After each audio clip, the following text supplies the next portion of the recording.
अध्याय 21। एक private restaurant में शौर्य राठौर ने एक छोटा सा प्राइवेट रूम बुक किया था। उसे तो लोगों की नज़रों से कोई फर्क नहीं पड़ता था, लेकिन जया राठौर और लक्ष्मी अय्यर तो शर्मीली थीं। अगर सबकी नज़रें उन पर टिकी होतीं तो वो खाना कैसे खातीं। सुंदरता भी कभी कभी सिरदर्द बन जाती है। शौर्य को ज़्यादा चिंता नहीं थी। जब तक वो साथ था कोई उसकी छोटी बहन को छू भी नहीं सकता था। भैया, तुम खा क्यों नहीं रहे? स्वाद अच्छा नहीं लगा क्या? जया ने अपने दोस्तों के साथ एक बार यहाँ खाना खाया था और उसे इस रेस्तरां का स्वाद याद था। वाकई में काफ़ी ऑथेंटिक था। जब सेलिब्रेशन की बात हुई तो उसका दिमाग तुरंत इस जगह पर गया। जैसे ही टेस्टी खाना टेबल पर आया, जया और लक्ष्मी खाने में ऐसे डूब गईं जैसे वजन बढ़ने का डर ही न हो। शौर्य ने एक दो बाइट्स लिए और पाया कि स्वाद तो अच्छा था, बाकी जगहों से बेहतर, लेकिन बस इतना ही। ठीक ठाक है, शौर्य ने मुस्कुराते हुए कहा। जया ने आंखें तरेरी। ठीक ठाक? अरे ये तो टॉप लेवल का खाना है, सुपर टेस्टी। ओके। लक्ष्मी हंस पड़ी, लेकिन कुछ बोली नहीं। वो अपने बाउल के खाने में मस्त थी। शौर्य बस मुस्कुराता रहा। अच्छा लग रहा है तो और खाओ, तुम्हारा भैया तो बस टेस्ट कर रहा है। महादक्ष स्टेज तक पहुंचने के बाद शौर्य को खाने की जरूरत ही नहीं थी। अगर कोई शानदार डिश होती तो वो टेस्ट कर लेता, लेकिन इस रेस्तरां का खाना बस औसत। फर्क सिर्फ इतना था कि इसमें इस्तेमाल हुए इंग्रेडिएंट्स में हल्की सी आध्यात्मिक ऊर्जा थी। कोई भी जीवित चीज़ या पौधा जिसमें ज़रा सी भी आध्यात्मिक ऊर्जा हो, उसकी वैल्यू 100 गुना बढ़ जाती है। जया को अचानक कुछ याद आया। भैया, मुझे लगता है तुम बहुत बदल गए हो। बिल्कुल टीवी सीरियल्स के उस हिडन मास्टर जैसे। कहीं तुमने कोई गुप्त खजाना तो नहीं पा लिया? उसका मजाक सच निकला। तुम तो जीनियस हो, शौर्य ने गंभीरता से कहा। सच बताऊं, तुम्हारा भैया एक अमरनायक है। हाँ, फ्यूचर का अमरनायक। आसमान में उड़ता हुआ, दुनिया की सैर करता हुआ। कैसा लगा? कमाल है ना? जया और लक्ष्मी एक साथ हंस पड़ीं, इतना कि पेट पकड़ लिया। भैया, तुम सचमुच ज़्यादा टीवी देखने लगे हो। शौर्य ने सफाई नहीं दी। आजकल सच बोलो तो कोई यकीन ही नहीं करता। कुल मिलाकर दिन मज़ेदार रहा। जया और लक्ष्मी ने खूब मज़े किए, लेकिन बिल चुकाने का टाइम आया तो 5,800 रुपये का बिल देखकर जया के होश उड़ गए। शौर्य को लगा कि ये तो सस्ता सौदा था। उस हल्की सी आध्यात्मिक ऊर्जा की वजह से अगर यहाँ बार बार खाया जाए तो छोटी मोटी बीमारियां गायब हो सकती थीं। रेस्तरां से बाहर निकलते हुए जया ने शौर्य को रात की सैर के लिए खींच लिया। शौर्य को पता था कि उसकी छोटी बहन पिछले कुछ टाइम से बोर हो रही थी। बाहर निकलना तो बनता था, अगर वो थोड़ा नहीं घूमती तो अजीब लगता। चलो चलते हैं। गली से बाहर निकलते ही शौर्य की नज़र एक शख्स पर पड़ी और उसकी भौहें सिकुड़ गईं। कोई मेरा पीछा कर रहा है। गली के मुहाने पर एक आदमी बार बार उनकी तरफ देख रहा था, उसकी आंखें चमक रही थीं। शौर्य ने उसे पहले भी देखा था। एक महादक्ष लेवल के एक्सपर्ट के लिए, जिसे एक बार देख लिया वो चेहरा कभी नहीं भूलता। आज दूसरी बार वो उस शख्स को देख रहा था। उसने ये भी नोटिस किया कि गली के बाहर ढेर सारे गुंडे मवाली टाइप लोग थे, जिसकी वजह से वहां कोई आता जाता नहीं था। जैसे ही दो खूबसूरत लड़कियां और एक जवान लड़का गली से बाहर निकले, सबकी नज़रें उन पर टिक गईं। वो लड़का शौर्य राठौर है। ब्यूटी पिल्स लेने के बाद जया और लक्ष्मी भले ही साधारण कपड़ों में थीं, लेकिन उनकी खूबसूरती छिप नहीं रही थी। रात के अंधेरे में वो चांद की तरह चमक रही थीं। शौर्य की तो बात ही क्या। एक लड़का दो खूबसूरत लड़कियों के साथ, कितना कूल और अटेंशन ग्रैबिंग था। मेरे पीछे खड़े रहो और 2 मीटर से ज़्यादा दूर मत जाना। शौर्य रुक गया। सामने से कोई आ रहा था। जया और लक्ष्मी ने आसपास का माहौल भांप लिया। थोड़ी दूर पर एक तगड़ा आदमी 7-8 छोटे मोटे गुंडों के साथ उनकी तरफ बढ़ रहा था। गली के पीछे भी ऐसा ही सीन था। सामने और पीछे दोनों तरफ से घेर लिया गया था। भैया टिल्ड। जया डर गई, उसका दिल घबराने लगा। शौर्य ने उसे तसल्ली दी। बस मेरे पीछे चुपचाप खड़ी रहो, कुछ नहीं होगा। लक्ष्मी को थोड़ा सुकून था। उसने शौर्य को एक क्षण में देखा था। फरहान कुरैशी के तगड़े आदमियों को शौर्य ने आसानी से ढेर कर दिया था। उसने जया को भी ढांढस बंधाया। जया, तुम्हारा भैया कमाल का है। जया हैरान थी। कमाल का? उधर तगड़ा आदमी अपने गुंडों के साथ पास आ गया और आगे पीछे का रास्ता ब्लॉक कर दिया। उसकी नज़र जया और लक्ष्मी पर पड़ी और उसकी आंखों में लालच चमकने लगा। लड़के, तू शौर्य राठौर है? वो आदमी बड़ा रौबदार था, उसकी आवाज़ में गुंडागर्दी साफ झलक रही थी। हाँ, मैं शौर्य राठौर। कोई सलाह देना चाहते हो? तगड़ा आदमी थोड़ा हैरान हुआ। ये लड़का, जो दिखने में कमज़ोर लग रहा था, उससे बिल्कुल नहीं डर रहा था। ये तो बड़ा रेयर था। आमतौर पर लोग उसे देखते ही कांपने लगते थे या भाग खड़े होते थे। लड़के, तूने कुछ गलत किया है। हमारे साथ चल, तगड़े ने गुर्राते हुए कहा, और इन दोनों लड़कियों को घर जाने दे। थोड़ा शराफत से पेश आ। जया और लक्ष्मी ने ऐसी बेहुदा बात पहली बार सुनी। मैं कोई वैसी लड़की नहीं, तेरी पूरी फैमिली वैसी है। जया शौर्य के पीछे छिपकर चिल्लाए। तगड़े को अब मजा आने लगा। अरे तीखी मिर्ची है, बड़ा गुस्सा है, इसे ले चलो। एक कमजोर सा दिखने वाला लड़का और दो खूबसूरत लड़कियां, पता नहीं इस छोटे नवाब पर क्या चढ़ा था। तगड़े के दो गुंडे आगे बढ़े और लोगों को पकड़ने की कोशिश करने लगे। शौर्य को तो जैसे देखा ही नहीं। निकल। शौर्य ने एक लात मारी और सबसे करीब वाला गुंडा चीखता हुआ उड़ गया, पास की रेलिंग से जा टकराया। तूने हाथ उठाया। तगड़ा गुस्से से लाल हो गया। आज विक्रम चौहान देख रहा था, अगर वो एक छोटे नवाब को नहीं पकड़ पाया तो उसका क्या होगा। तगड़े ने हाथ घुमाया और जोरदार थप्पड़ मारा। उसे ये तरीका बहुत पसंद था। वो लंबा चौड़ा था, उसका थप्पड़ ईंट जैसा जोरदार था, लेकिन शौर्य से उसका क्या मुकाबला। शौर्य ने बिना देखे एक और लात मारी। तगड़ा हैरान रह गया और अपने ही उस गुंडे से जा टकराया जो अभी अभी उठा था। भैया तुम तो सुपर कूल हो। जया की आंखें फटी की फटी रह गईं। वो 1.5 मीटर से ज्यादा लंबा तगड़ा आदमी एक लात में उड़ गया। लक्ष्मी को तो आदत थी, उस दिन हॉस्पिटल में भी ऐसा ही तगड़ा आदमी था जिसे शौर्य ने कुछ लातों में ढेर कर दिया था। चलो जल्दी। तगड़ा आखिरकार उठा, चीखा और फिर दर्द से दोबारा बैठ गया। उसका चेहरा बेहद खराब हो गया। आसपास के गुंडों ने ये देखा, चिल्लाए और लोहे की रॉड्स वगैरह लेकर शौर्य पर टूट पड़े। 2 मीटर से ज्यादा दूर मत जाना। शौर्य की आंखों में ठंडक चमकी। वो आगे बढ़ा। जया और लक्ष्मी ने देखा कि सारे गुंडे एक एक करके उड़ रहे थे, चारों तरफ रेलिंग से टकरा रहे थे। पूरी प्रोसेस में 1 मिनट से भी कम टाइम लगा। भैया तुम तो सुपर हैंडसम हो। 1 मिनट से भी कम में 20 से ज्यादा गुंडे ढेर हो गए, दर्द से कराह रहे थे। अध्याय 22। ललित भाई, हमें वो शख्स मिल गया। हॉस्पिटल में ललित मेहरा को एक कॉल आया और आखिरकार उसे अच्छी खबर मिली। उसकी आंखों में ठंडी चमक उभरी। किसी को लगाओ, उसका पीछा करो, उसे भागने मत दो, मैं अभी अपने लोगों के साथ आता हूँ। जब से उसके कजिन फरहान कुरैशी की हालत खराब हुई थी, ललित ने आंखें तक नहीं झपकी थीं। लखन जी, इस बार आपको तकलीफ देनी पड़ेगी, ललित ने अपने पास खड़े बुजुर्ग लखन देसाई से कहा। लखन का चेहरा भावहीन था। वो लड़का कोई खास नहीं है, अगर उसे पकड़ लिया तो फरहान की प्रॉब्लम सॉल्व हो जाएगी। थोड़ा आराम करने के बाद वो नॉर्मल हो जाएगा। ललित की आंखों में शक था। मैं शौर्य राठौर को जरूर पछतावा करवाऊंगा। गली के बाहर एक ब्लैक मर्सिडीज में विक्रम चौहान को अचानक ख्याल आया कि वो जानना चाहता था कि आखिर ललित मेहरा, जो डिस्ट्रिक्ट 1 का बॉस था, किसे ढूंढ रहा था। ये बस उसकी उत्सुकता थी। विक्रम भाई, वो लड़का बहुत तगड़ा है, हमारे सारे आदमी पिट गए। खिड़की के बाहर एक लड़का, जिसका चेहरा चोटों से नीला पड़ गया था, दौड़ता हुआ आया और शर्मिंदगी से बोला। विक्रम एक हॉट लड़की को गोद में लिए हुए था, उसका सिर उसकी बाहों में था। वो चौंका, फिर सिर बाहर निकाला। नालायक, इतने लोग मिलकर एक लड़के को नहीं संभाल सके।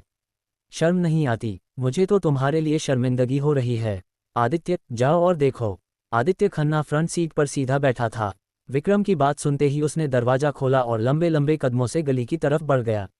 बेकार लोग, हर बार आदित्य को ही जाना पड़ता है, विक्रम ने शिकायत की और फिर उस हॉट लड़की की गोद में वापस चला गया। लड़की की हंसी की आवाज गूंजने लगी। आदित्य कार से उतरा और तेजी से गली की तरफ बढ़ा। वो इन नाकारा लोगों को दिल से हिकारत करता था। एक छोटे नवाब को भी नहीं संभाल सकते, विक्रम भाई के लिए शर्म की बात थी। लड़के टिल्डर आदित्य जल्दी ही गली के मुहाने पर पहुंच गया, जो कुछ दर्जन मीटर दूर था। उसने जमीन पर कराह रहे गुंडों को देखा तक नहीं और लड़के की तरफ चिल्लाया। क्यों, मुझे सजा देना चाहते हो? शौर्य ने आने वाले को देखा, उसकी आंखों में ठंडक चमकी और उसने हल्के से कहा। रात थी, स्ट्रीट लाइट्स धीमी थीं और वो गली में थे, तो आदित्य को दूसरा शख्स साफ नहीं दिखा, लेकिन आवाज सुनते ही उसे लगा कि ये जानी पहचानी है। अगले ही सेकंड उसके चेहरे पर डर छा गया। तुम? क्यों, मैं नहीं हो सकता। शौर्य ने आदित्य को शांत नजरों से देखा। आदित्य को ऐसा लगा जैसे उसके शरीर के सारे रोम खड़े हो गए। वो शांत नजरें उसे कांपने पर मजबूर कर रही थीं। पास खड़ा एक लड़का कुछ समझ नहीं पाया और बोला, ये हमारे आदित्य भाई हैं, तू बड़ा तगड़ा है ना। अभी धम्म। लड़के की बात पूरी होने से पहले आदित्य ने उसे एक थप्पड़ मारा। वो उड़ता हुआ दूर जा गिरा। आदित्य ने जल्दी से सफाई दी, शौर्य भाई, गलतफहमी हो गई, मैं तो बस मजाक कर रहा था, गुस्सा मत करो। जो लोग आदित्य भाई का जलवा देखने के लिए तैयार थे, वो ये देखकर दंग रह गए। ये क्या हो रहा है? जया और लक्ष्मी भी हैरान थीं। भैया, तुम इन लोगों से कब मिले? जया बेवकूफ़ नहीं थी। ये आदित्य भाई दिखने में बहुत तगड़ा लग रहा था, लेकिन उसके भैया के सामने वो चूहे की तरह डर रहा था। ये तो बड़ा अजीब था। गलतफहमी। शौर्य ने हल्का सा तंज कसा, तो इन लोगों का क्या जवाब दोगे? आदित्य मन ही मन अपने आप को कोस रहा था। उसे याद आया कि जब उसने ये नाम सुना था तो उसे कुछ जानी पहचानी सी फीलिंग हुई थी। उसने कभी नहीं सोचा था कि ये शौर्य राठौर होगा। ये आदित्य ने मन में गालियां दी।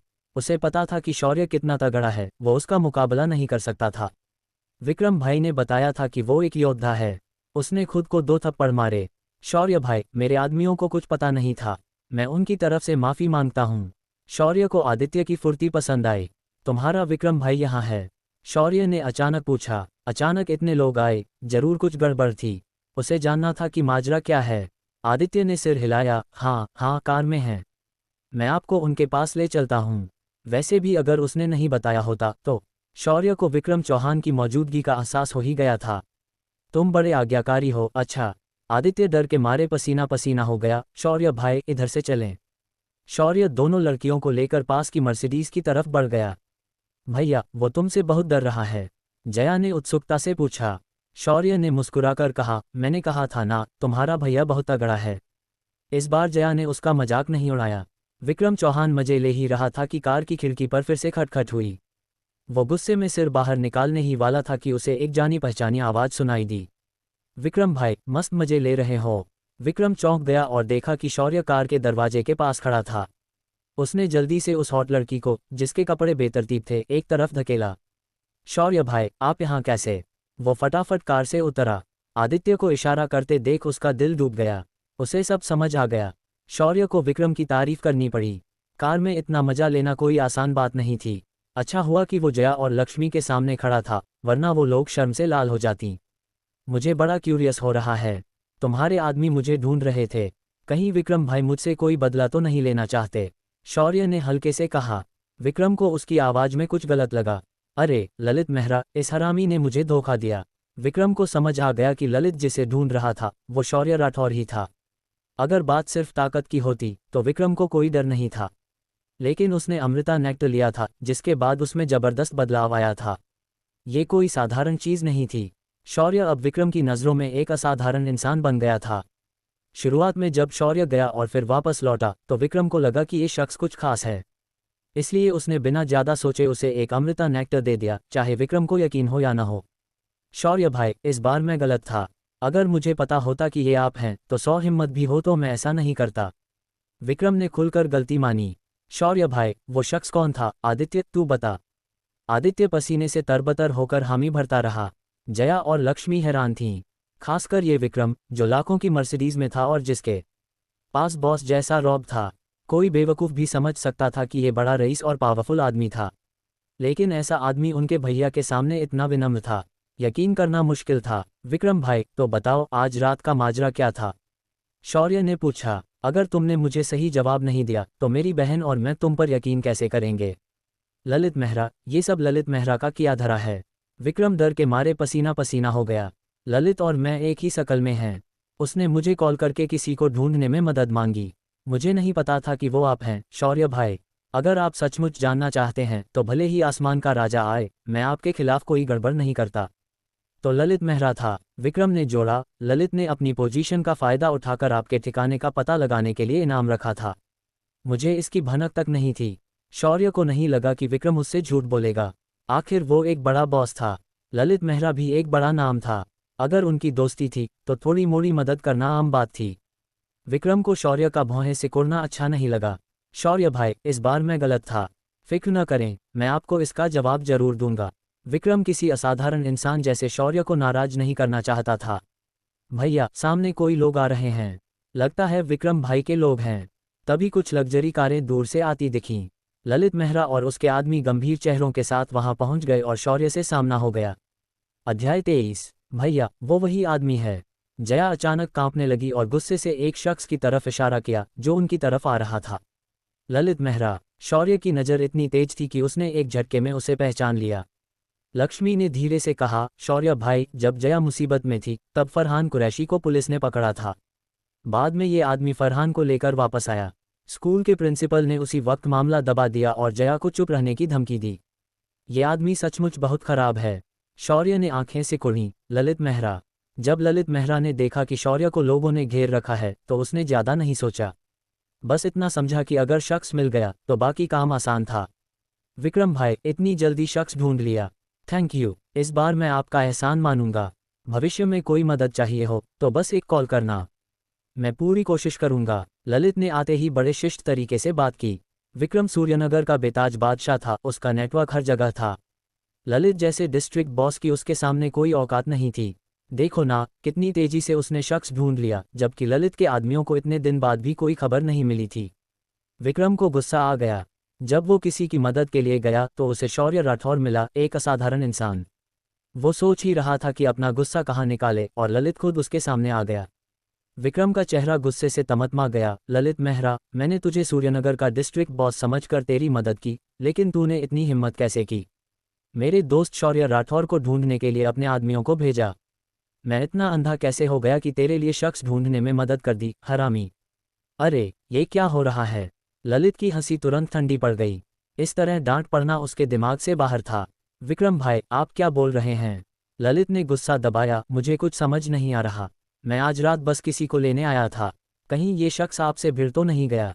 ललित को शौर्य राठौर से कोई लेना देना नहीं था। 5 साल पहले शौर्य की क्या औकात थी, और 5 साल बाद वो क्या होगा? बस किस्मत का धनी, ज्यादा से ज्यादा। उसका कोई वजन नहीं था। विक्रम हंस पड़ा, शख्स नहीं, तू है वो ललित मेहरा।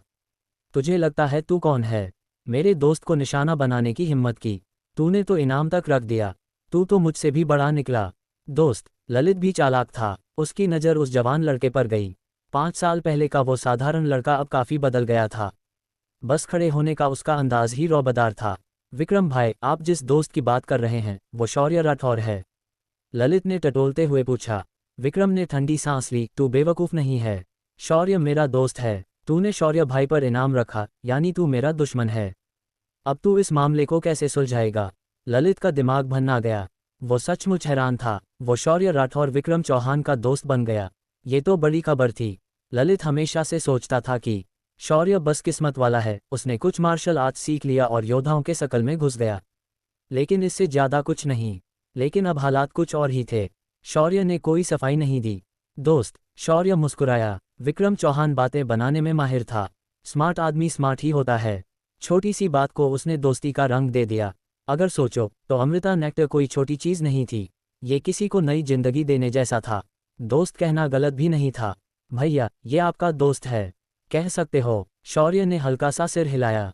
सूर्यनगर के अंडरग्राउंड बॉस के तौर पर ललित मेहरा को कभी किसी ने डांटा नहीं था। लेकिन सामने वाला विक्रम चौहान था, सूर्यनगर के 3 बड़े दिग्गजों में से एक। अगर सचमुच जंग छिड़ गई तो ललित की कोई चांस नहीं थी।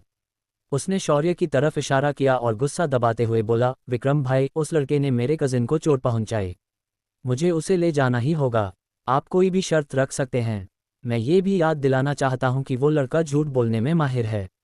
कहीं उसने किसी और के साथ मिलकर आपको बेवकूफ़ तो नहीं बनाया?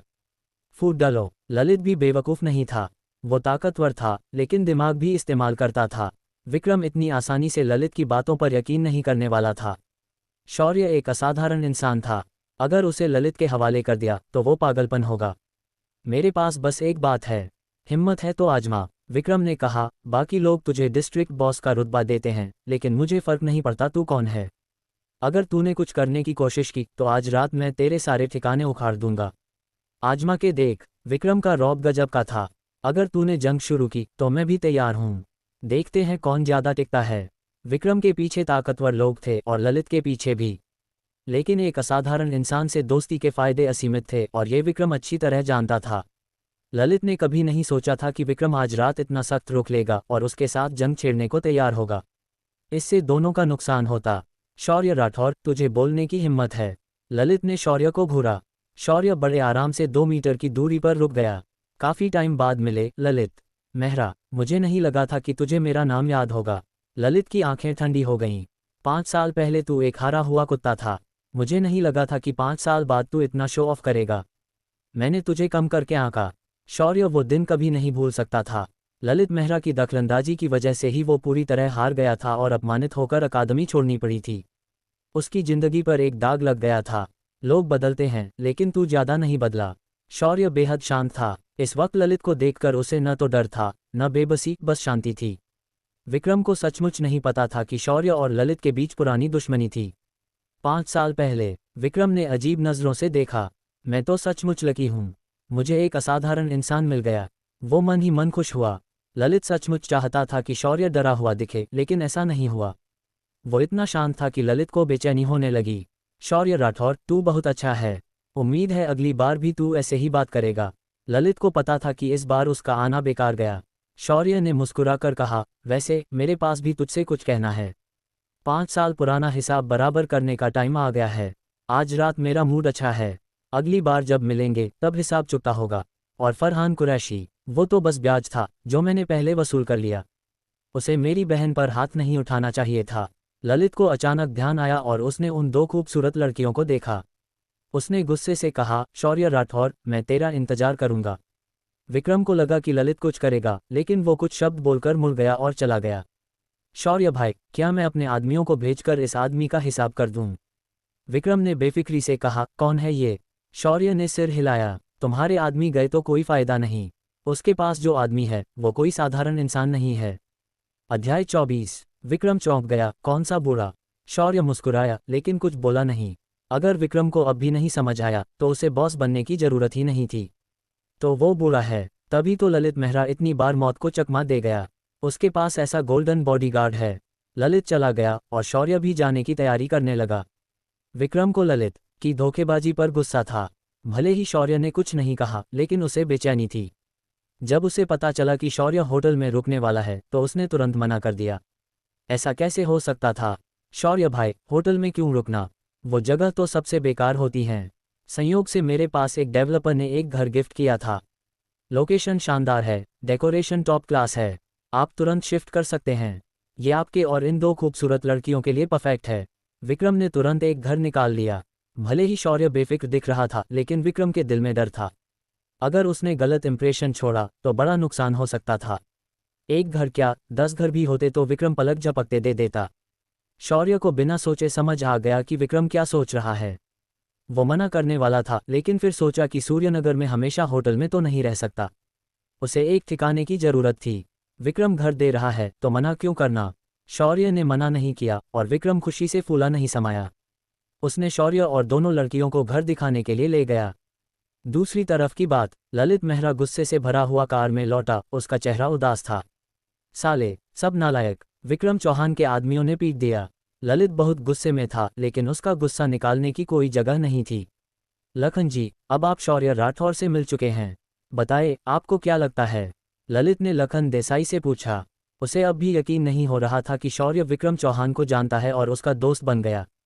ये क्या मजाक था? लखन का चेहरा भावहीन था। वो लड़का ज्यादा ताकतवर नहीं है, बस शुरुआती स्टेज पर है। उसके कदम अस्थिर हैं, उंगलियां सफ़ेद। हमने उसे ओवररेट किया था। ऐसे लड़के को मैं 3 चालों में ढेर कर सकता हूँ। एक योद्धा के तौर पर लखन की नज़र बहुत तेज थी। जब वो आया था उसने शौर्य की पूरी छानबीन की थी।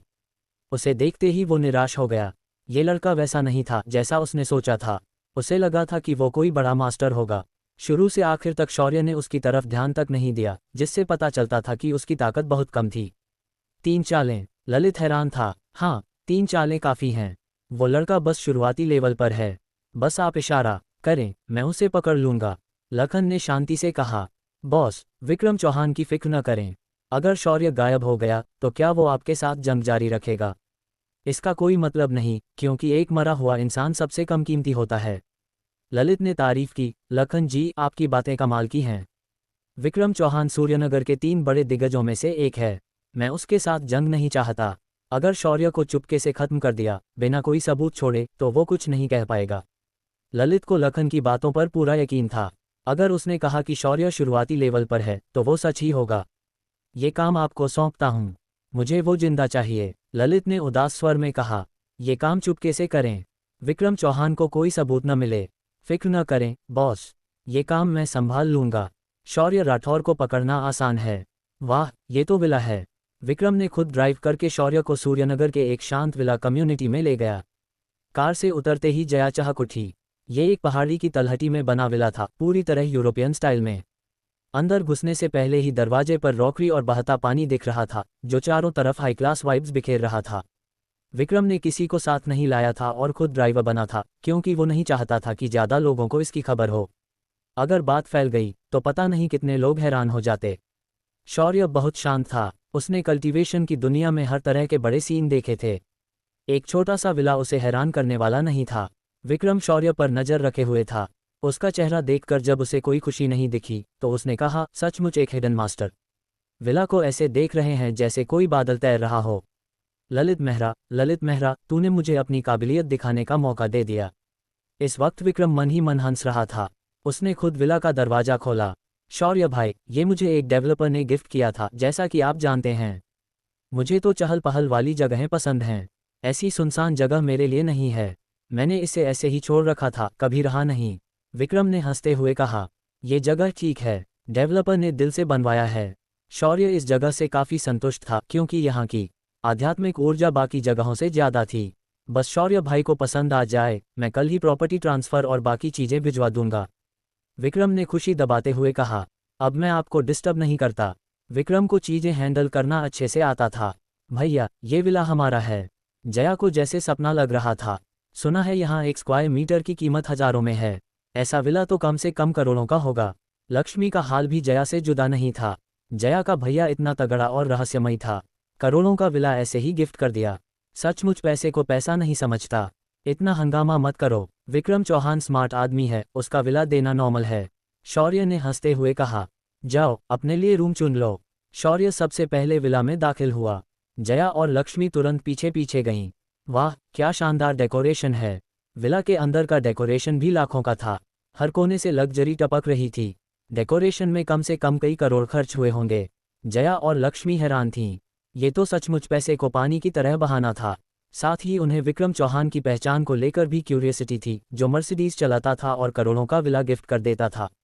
हालांकि वो क्यूरियस थीं, लेकिन दोनों लड़कियां डेकोरेशन देखकर इतनी उत्साहित थीं कि नीचे से ऊपर तक दौड़ने लगीं। वाह, यहाँ तो स्विमिंग पूल है। देखो कितना साफ पानी है। शौर्य सोफे पर बैठा था, उसके होंठों पर हल्की सी मुस्कान थी। उसे अपनी छोटी बहन की हंसी सुनना अच्छा लगता था। वो कल्टीवेशन की दुनिया से इसलिए लौटा था ताकि उसकी छोटी बहन की जिंदगी बेहतर हो। दोनों लड़कियां काफ़ी देर तक चहकती रहीं, फिर जाकर शांत हुईं। उस रात जया और लक्ष्मी को नींद नहीं आई, वो बहुत एक्साइटेड थीं। जया, तुम्हारा भैया आखिर है कौन? दोनों उस रात एक ही बेड पर सो रही थीं। लक्ष्मी ने करवट लेते हुए पूछा। जया भी कंफ्यूज थी। पता नहीं, लेकिन मुझे लगता है मेरा भैया बहुत कमाल का हो गया है।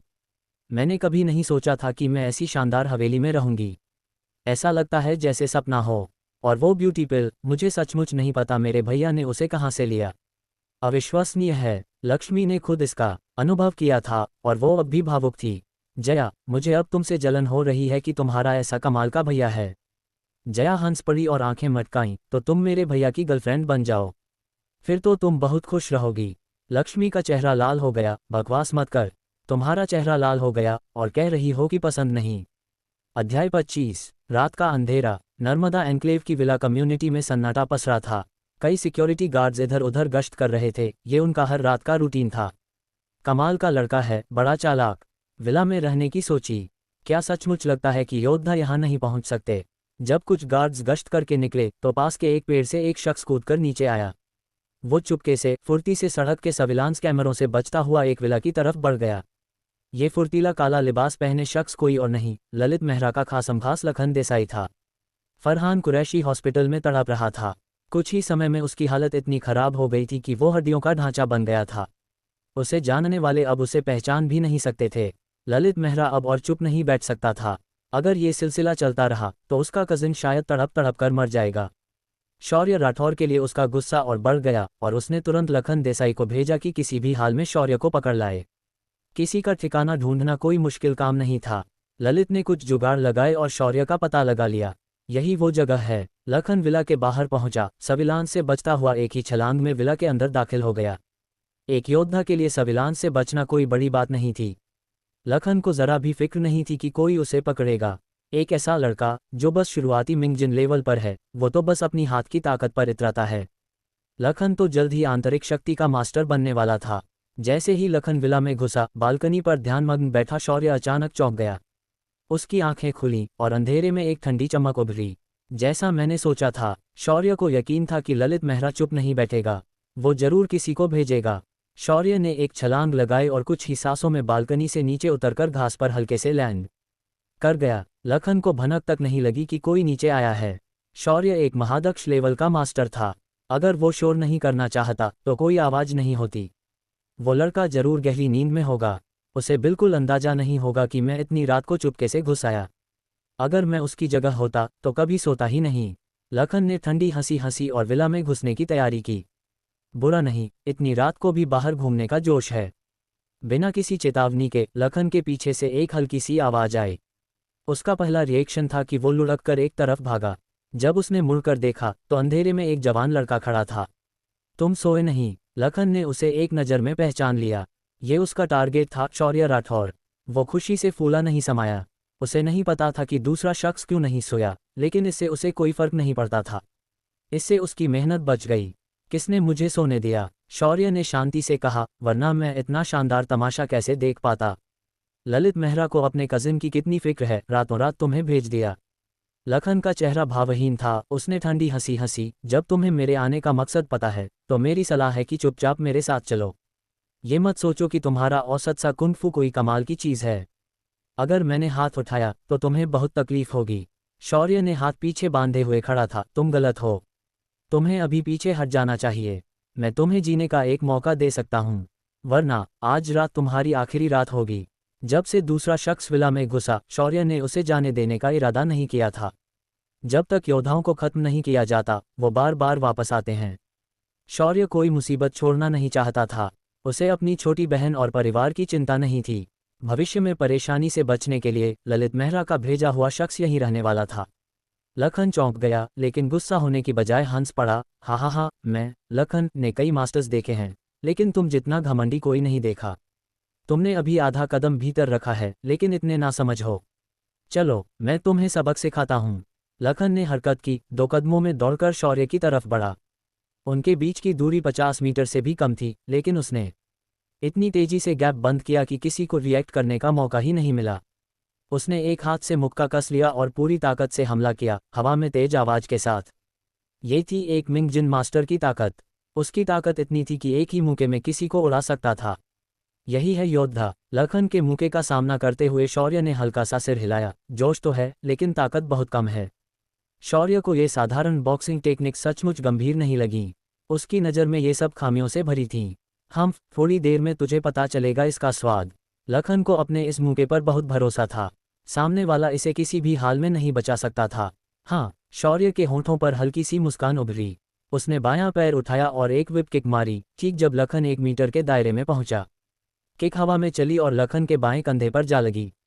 एक क्लिक की आवाज के साथ तेज दर्द हुआ। लखन पीछे उड़ गया और घास पर गिरा, लंबे समय तक उठ नहीं पाया। इस किक की ताकत कोई साधारण नहीं थी।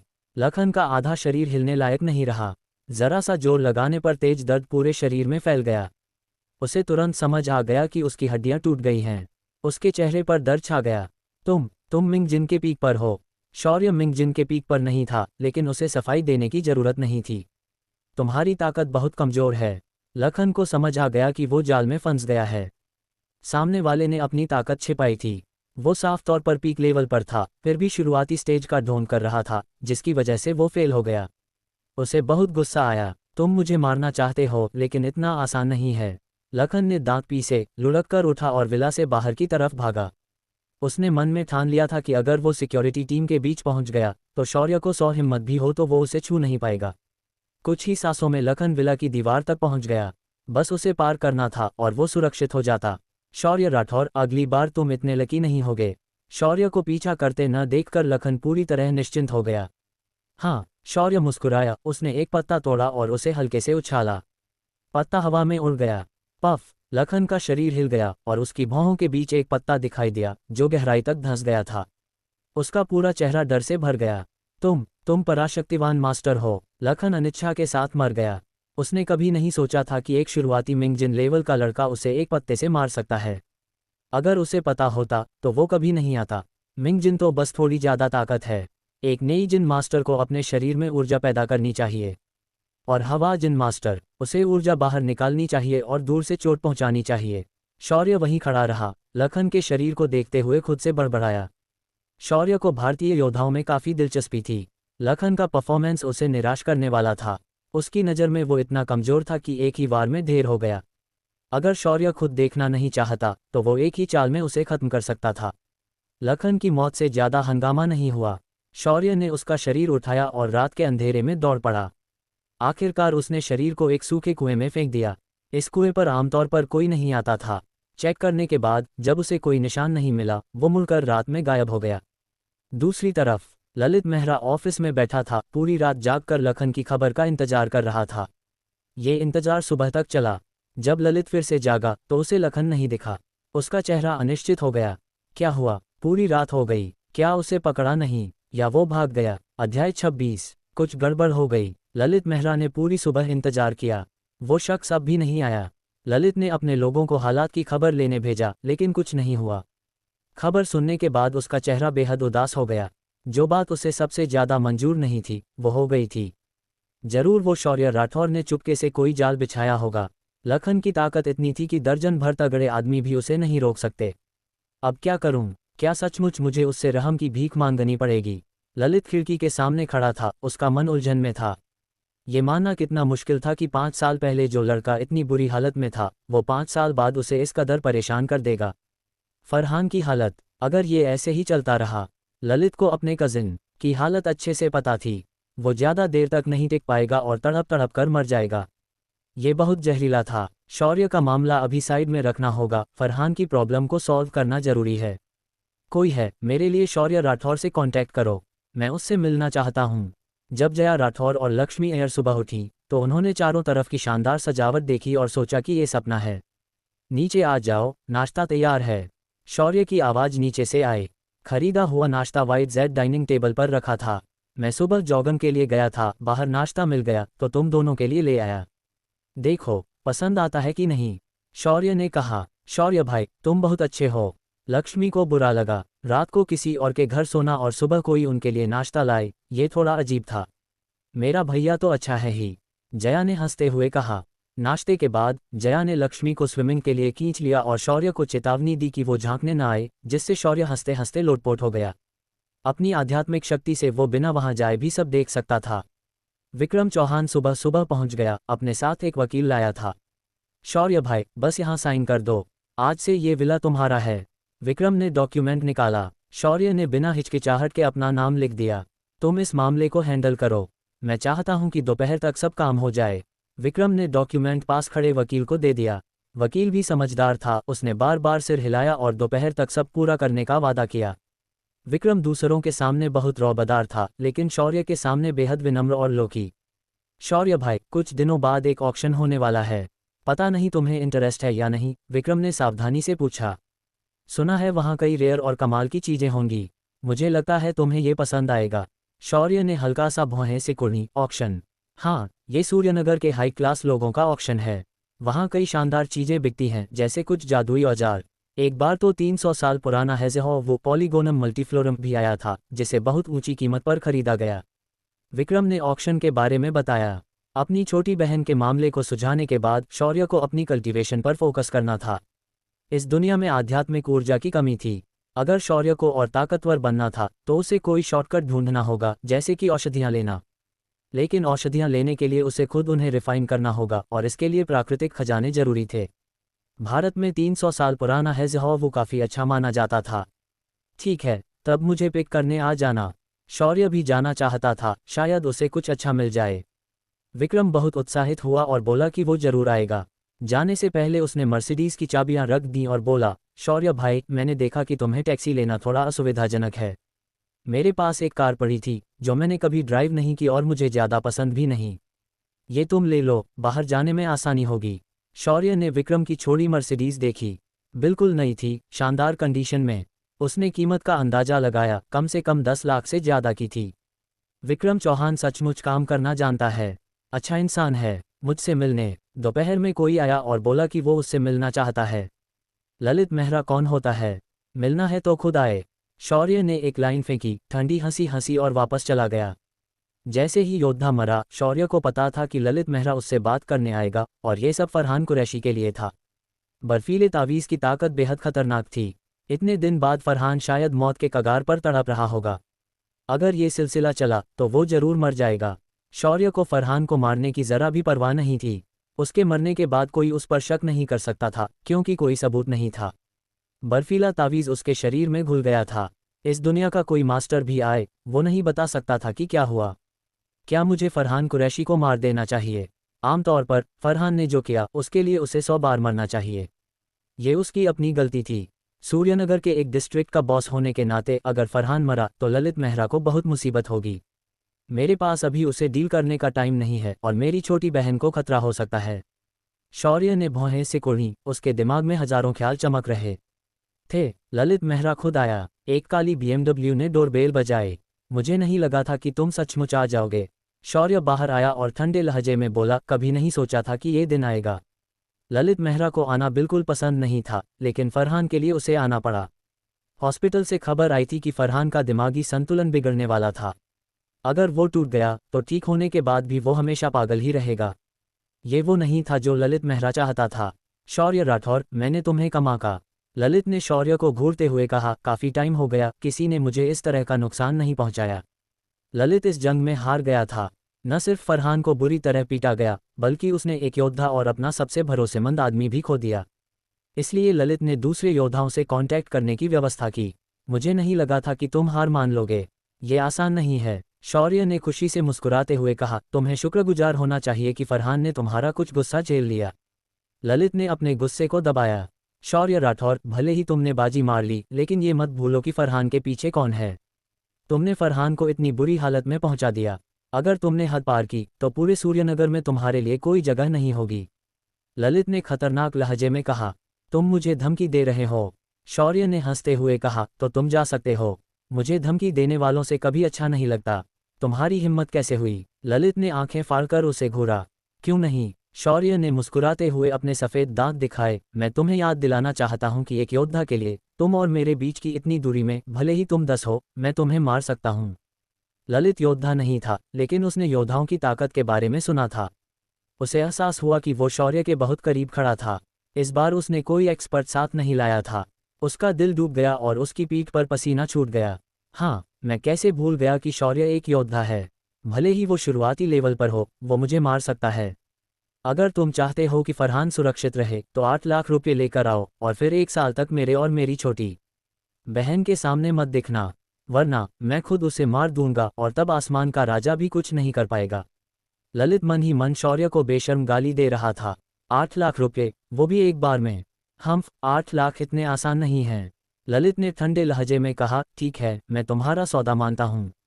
अध्याय 27। ललित मेहरा ने हार मान ली। उसने तेजी से काम किया।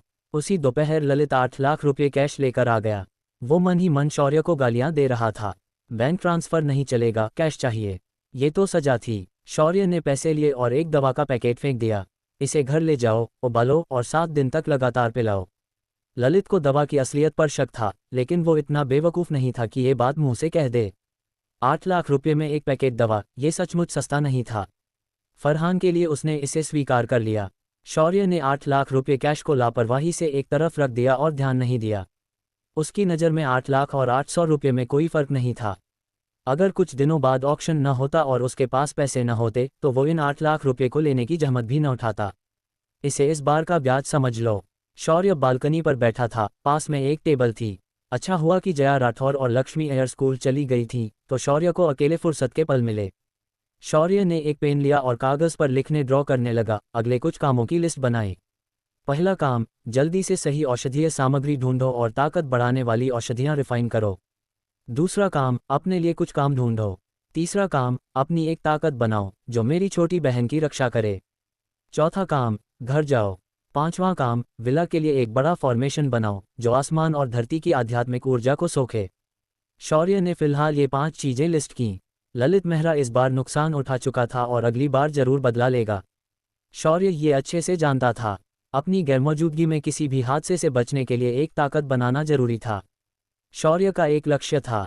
एक और जरूरी चीज़ थी अपना बिजनेस खड़ा करना। कल्टीवेशन बहुत पैसा खाने वाली चीज़ है, खासकर फॉर्मेशन बनाने के लिए जिसमें ढेर सारा जैद चाहिए और वो भी अच्छी क्वालिटी का। ये एक ऐसा गड्ढा था जिसका कोई तल नहीं था। ये सब चीज़ें थीं जिनके बारे में शौर्य को सोचना था। घर जाने की जल्दी नहीं थी। जया के ठीक होने के बाद शौर्य ने घर फ़ोन किया था, जिससे उसके मम्मी पापा बहुत डर गए थे, लेकिन आखिर में वो खुशी से रो पड़े। शौर्य ने कहा कि वो कुछ समय बाद घर आएगा। फिलहाल इतना ही। शौर्य ने आंखें सिकुड़ीं, गर्म धूप का मजा लेते हुए। सूर्यनगर सामान्य अस्पताल में फरहान कुरैशी ने जब काली उबली हुई आयुर्वेदिक दवा पी तो आखिरकार उसे उस दर्द से राहत मिली जो उसकी आत्मा तक में समा गया था। कजिन टिल्डा मैं उस लड़के को बिना कब्र के मरवा दूंगा।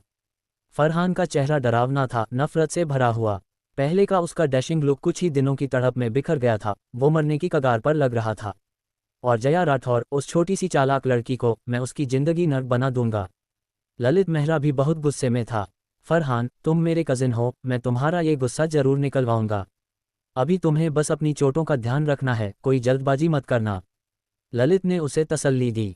जब तुम ठीक हो जाओगे, शौर्य राठौर तुम्हारे सामने घुटनों पर होगा और तुम जो चाहोगे वो कर पाओगे। Thank you cousin. क्या तुम्हें यकीन है कि खबर सही है? ऑफिस में जब ललित ने अपने मातहतों की रिपोर्ट सुनी तो उसकी आंखों में खुशी और थोड़ा सा अविश्वास चमका। बॉस, ये हॉस्पिटल की डायग्नोसिस रिपोर्ट है, इसमें कोई गलती नहीं है। ललित ने भौहें सिकुड़ी अपने आदमियों को भेज दिया, टेबल पर पड़े डॉक्यूमेंट्स उठाए और देखने लगा। उसका चेहरा अनिश्चित हो गया। ये अविश्वसनीय है, कहीं शौर्य के पास कोई प्राचीन नुस्खा तो नहीं? ललित खुशी से फूला नहीं समाया। ये शुरू में एक छोटी सी बात थी, लेकिन फरहान ने अनजाने में इसका जिक्र किया और ललित के दिमाग में एक टुकड़ा चमका। उसने किसी को इसकी जांच करने भेजा और उसे नहीं लगा था कि ये सच होगा। एक शख्स जिसे डॉक्टर्स ने ठीक होने लायक नहीं बताया था, वो इतने कम समय में ठीक हो गया, बल्कि पहले से भी बेहतर हो गया। मेडिसिन में ये चमत्कार है। शौर्य राठौर, तुमने मुझे सचमुच एक शानदार तोहफा दिया है। ललित ने आंखें सिकुड़ी, उसकी आंखों में लालच और चाहत चमक रही थी। अगर मुझे ये प्राचीन नुस्खा मिल गया तो भविष्य में सबसे अमीर बनना कोई बड़ी बात नहीं होगी। वो लड़का योद्धा लगता है, तो मुझे सोच समझकर प्लान करना होगा। मुझे हर हाल में ये जादुई नुस्खा चाहिए। जया राठौर और लक्ष्मी अय्यर का तुंगभद्रा संगीत अकादमी में वापस जाना एक सनसनी बन गया। सबको पता था कि जया का चेहरा बिगड़ गया था, ठीक होने के बाद भी दाग रह जाते। न जाने कितने लोग उसके लिए दुखी थे। किसने सोचा था कि इतने कम समय में जया इतनी खूबसूरत होकर वापस आएगी, पहले से भी ज़्यादा सुंदर, जिसने ढेर सारे लोगों में हलचल मचा दी। स्कूल के लड़के उसे हैरानी से घूर रहे थे। लक्ष्मी अय्यर, जया की बेस्ट फ्रेंड, के साथ भी यही हुआ। वो भी सबके अटेंशन का सेंटर बन गई। लड़के उसे देखकर पिघल रहे थे और गॉडेस टाइप लड़कियां जलन से भरी थीं। सबके सवालों के जवाब में जया और लक्ष्मी ने बहाने बनाए और कहा कि चोटें ज़्यादा गंभीर नहीं थीं और कुछ खास आयुर्वेदिक दवाओं से ठीक हो गईं। इस तरह उन्होंने सबके सवालों को टाल दिया। जया और लक्ष्मी तुरंत तुंगभद्रा संगीत अकादमी की गॉडेस बन गईं। अपनी छोटी बहन का मामला सुलझने के बाद शौर्य खाली नहीं बैठा। 8 लाख रुपये कैश को खर्च करना था। शौर्य ने कुछ छोटी चीज़ें रिफाइन करने का फैसला किया, जैसे जैद तावीज़ जो अपनी छोटी बहन की सुरक्षा के लिए इस्तेमाल हो सकते थे। उसके मम्मी पापा की उम्र हो चुकी थी, उन्हें भी जैद तावीज़ चाहिए थे। एक छोटा सा फॉर्मेशन बनाकर वो अपने मम्मी पापा को और बेहतर कर सकता था। अब जब शौर्य बाहर जाता तो उसे टैक्सी लेने की ज़रूरत नहीं थी। कॉलेज में उसने ड्राइविंग टेस्ट पास किया था। थोड़ा री अप्लाई करने के बाद शौर्य के पास लाइसेंस था और वो आराम से सड़क पर गाड़ी चला सकता था। लाखों की मर्सिडीज कार का परफॉर्मेंस बहुत अच्छा था। शौर्य को ये बहुत पसंद आई। वो इसे चलाकर सूर्यनगर की मशहूर एंटीक स्ट्रीट पहुंचा कुछ हाई एंड जेड खरीदने। शौर्य पहले भी इस जगह आ चुका था। उसे याद था कि वो अपने क्लासमेट्स के साथ गिफ्ट्स खरीदने आया था। उसके क्लासमेट ने बताया था कि अगर अच्छा जेड चाहिए तो एंटीक स्ट्रीट पर मिल सकता है। क्वालिटी काफ़ी अच्छी होती थी, ज्वेलरी स्टोर से कम नहीं। अगर किस्मत अच्छी हो तो टॉप क्वालिटी जेड भी मिल सकता था। शौर्य को वो बात आज भी अच्छे से याद थी। सुबह के वक्त एंटीक स्ट्रीट पर काफ़ी चहल पहल थी। लोग आ जा रहे थे और तरह तरह की चिल्लाने की आवाज़ें गूंज रही थीं। पहले की तरह एंटीक स्ट्रीट के दोनों तरफ ढेर सारे स्टॉल्स थे। पुराने कपड़े पर चीज़ें बिछी थीं जो बहुत पुरानी लग रही थीं। शौर्य जवान था और उसके बाल पूरी तरह नहीं उगे थे, तो वो स्टॉल वालों की नज़र में तुरंत मोटा माल बन गया। वो उसे बार बार पुकार रहे थे। शौर्य ने सबको मना करते हुए तेजी से देखा। सारी चीज़ें नकली थीं, अच्छी चीज़ें बहुत कम थीं, बस धोखा देने का सामान था। रत्न भवन। इधर उधर घूमते हुए शौर्य रत्न भवन पहुंच गया। रत्न भवन से हल्की सी आध्यात्मिक ऊर्जा निकल रही थी। भले ही वो बहुत कमज़ोर थी, लेकिन शौर्य जैसे लोगों की नज़र में ये रात के अंधेरे में चमकती रोशनी की तरह थी। बहुत साफ दिख रही थी। सर, मैं आपकी कैसे मदद कर सकता हूँ? रत्न भवन काफ़ी बड़ा था, 3 मंजिलों वाला, ऊपर, बीच और नीचे। इसका डेकोरेशन पुराने स्टाइल में था, बहुत क्लासिक और टेस्टी। मुझे कुछ ज़ैद चाहिए, लेकिन अगर क्वालिटी ख़राब हो तो मत लाना, शौर्य ने तेजी से कहा। आने वाला पहले तो चौंका, उसे नहीं लगा था कि दूसरा शख्स इतना सीधा होगा। मिडिल एज्ड आदमी ने हंसते हुए कहा, सर आपकी नज़र तो कमाल की है। हम रत्न भवन में और कुछ नहीं कह सकते, लेकिन जैद की गारंटी है कि शानदार होगा। मैं वादा करता हूँ आपको पसंद आएगा। अध्याय 28। रत्न भवन में काम करने वालों की नज़र बहुत तेज थी। भले ही शौर्य साधारण कपड़ों में था, लेकिन उसमें एक ऐसी आभा थी जो आम लोगों में नहीं होती। मिडिल एज्ड आदमी ने समझदारी से दुकान का टॉप क्वालिटी जैड निकाला। ये अच्छा नहीं, इसमें कुछ अशुद्धियां हैं, टूटा हुआ है। ये भी नहीं चलेगा। मिडिल एज्ड आदमी का चेहरा अच्छा नहीं लग रहा था। आने वाला ज़्यादा उम्र का नहीं था, लेकिन उसकी नज़र टॉप क्लास थी। वो छोटी छोटी डिटेल्स को एक नज़र में पकड़ लेता था। कोई और टॉप क्वालिटी जैड नहीं है। शौर्य ज़्यादा संतुष्ट नहीं था। अगर फॉर्मेशन बनाना हो या जैद तावीज़ रिफाइन करना हो तो जैद सबसे बेहतरीन क्वालिटी का होना चाहिए, ताकि बनने वाला तावीज़ टॉप क्लास हो। शौर्य के इन साधारण शब्दों ने मिडिल एज्ड आदमी पर जबरदस्त प्रेशर डाल दिया। हाँ, प्रेशर। ऐसा लग रहा था जैसे किसी बड़े शख्स का सामना कर रहा हो। सर, ज़रा रुकिए, मैं बॉस को बुलाता हूँ। मिडिल एज्ड आदमी ने कोई लापरवाही नहीं की और फैसला किया कि बॉस ही इसे हैंडल करें। शौर्य को कोई आपत्ति नहीं थी। इस दुकान में अभी भी टॉप क्वालिटी जैद था और उसकी हल्की सी खुशबू लगातार उसे उकसा रही थी। मिडिल एज्ड आदमी थोड़ी देर के लिए गया और 5 मिनट से भी कम में वापस आ गया। उसके पीछे एक 40 साल का मिडिल एज्ड आदमी था, जिसने शॉर्ट स्लीव तांग सूट पहना था। जब उसने जवान शौर्य को देखा तो वो थोड़ा चौंका और झुककर बोला, सर, आपको इतना इंतजार करवाने के लिए माफ़ी। मैं रत्न भवन का मालिक हूँ। मेरा नाम सुरेश जैन है, एक साधारण सा नाम। शौर्य ने शांति से कहा, मुझे कुछ टॉप क्वालिटी जैद चाहिए। तुम्हारे पास वो होना चाहिए। अफसोस कि उसने कोई अच्छा सामान नहीं दिखाया। कीमत कोई समस्या नहीं है। पता नहीं सुरेश बॉस इसे देना चाहेंगे या नहीं। सुरेश जैन का नाम बहुत साधारण था, बल्कि थोड़ा पुराना सा। उसकी नज़र लोगों को पढ़ने में तेज थी और पहली नज़र में ही हल्का सा प्रेशर महसूस हुआ। भले ही वो साफ नहीं था, लेकिन ये साफ था कि वो कोई बड़ा बैकग्राउंड वाला शख्स था। सुरेश जैन को सबसे ज़्यादा हैरानी इस बात की थी कि उसे कैसे पता कि उसके पास टॉप क्वालिटी जैड का एक बैच है। आखिर वो उसके पास 3 दिन से भी कम समय से था। एक बिजनेसमैन के तौर पर सुरेश जैन ने तेजी से रिएक्ट किया और हाथ बढ़ाकर न्योता दिया। पता नहीं आपको ये खबर कहाँ से मिली, लेकिन आपने जो कहा उसके आधार पर चलिए ऊपर बात करते हैं। ठीक है। दूसरी मंजिल का फर्नीचर और सजावट ज़्यादा शानदार थी।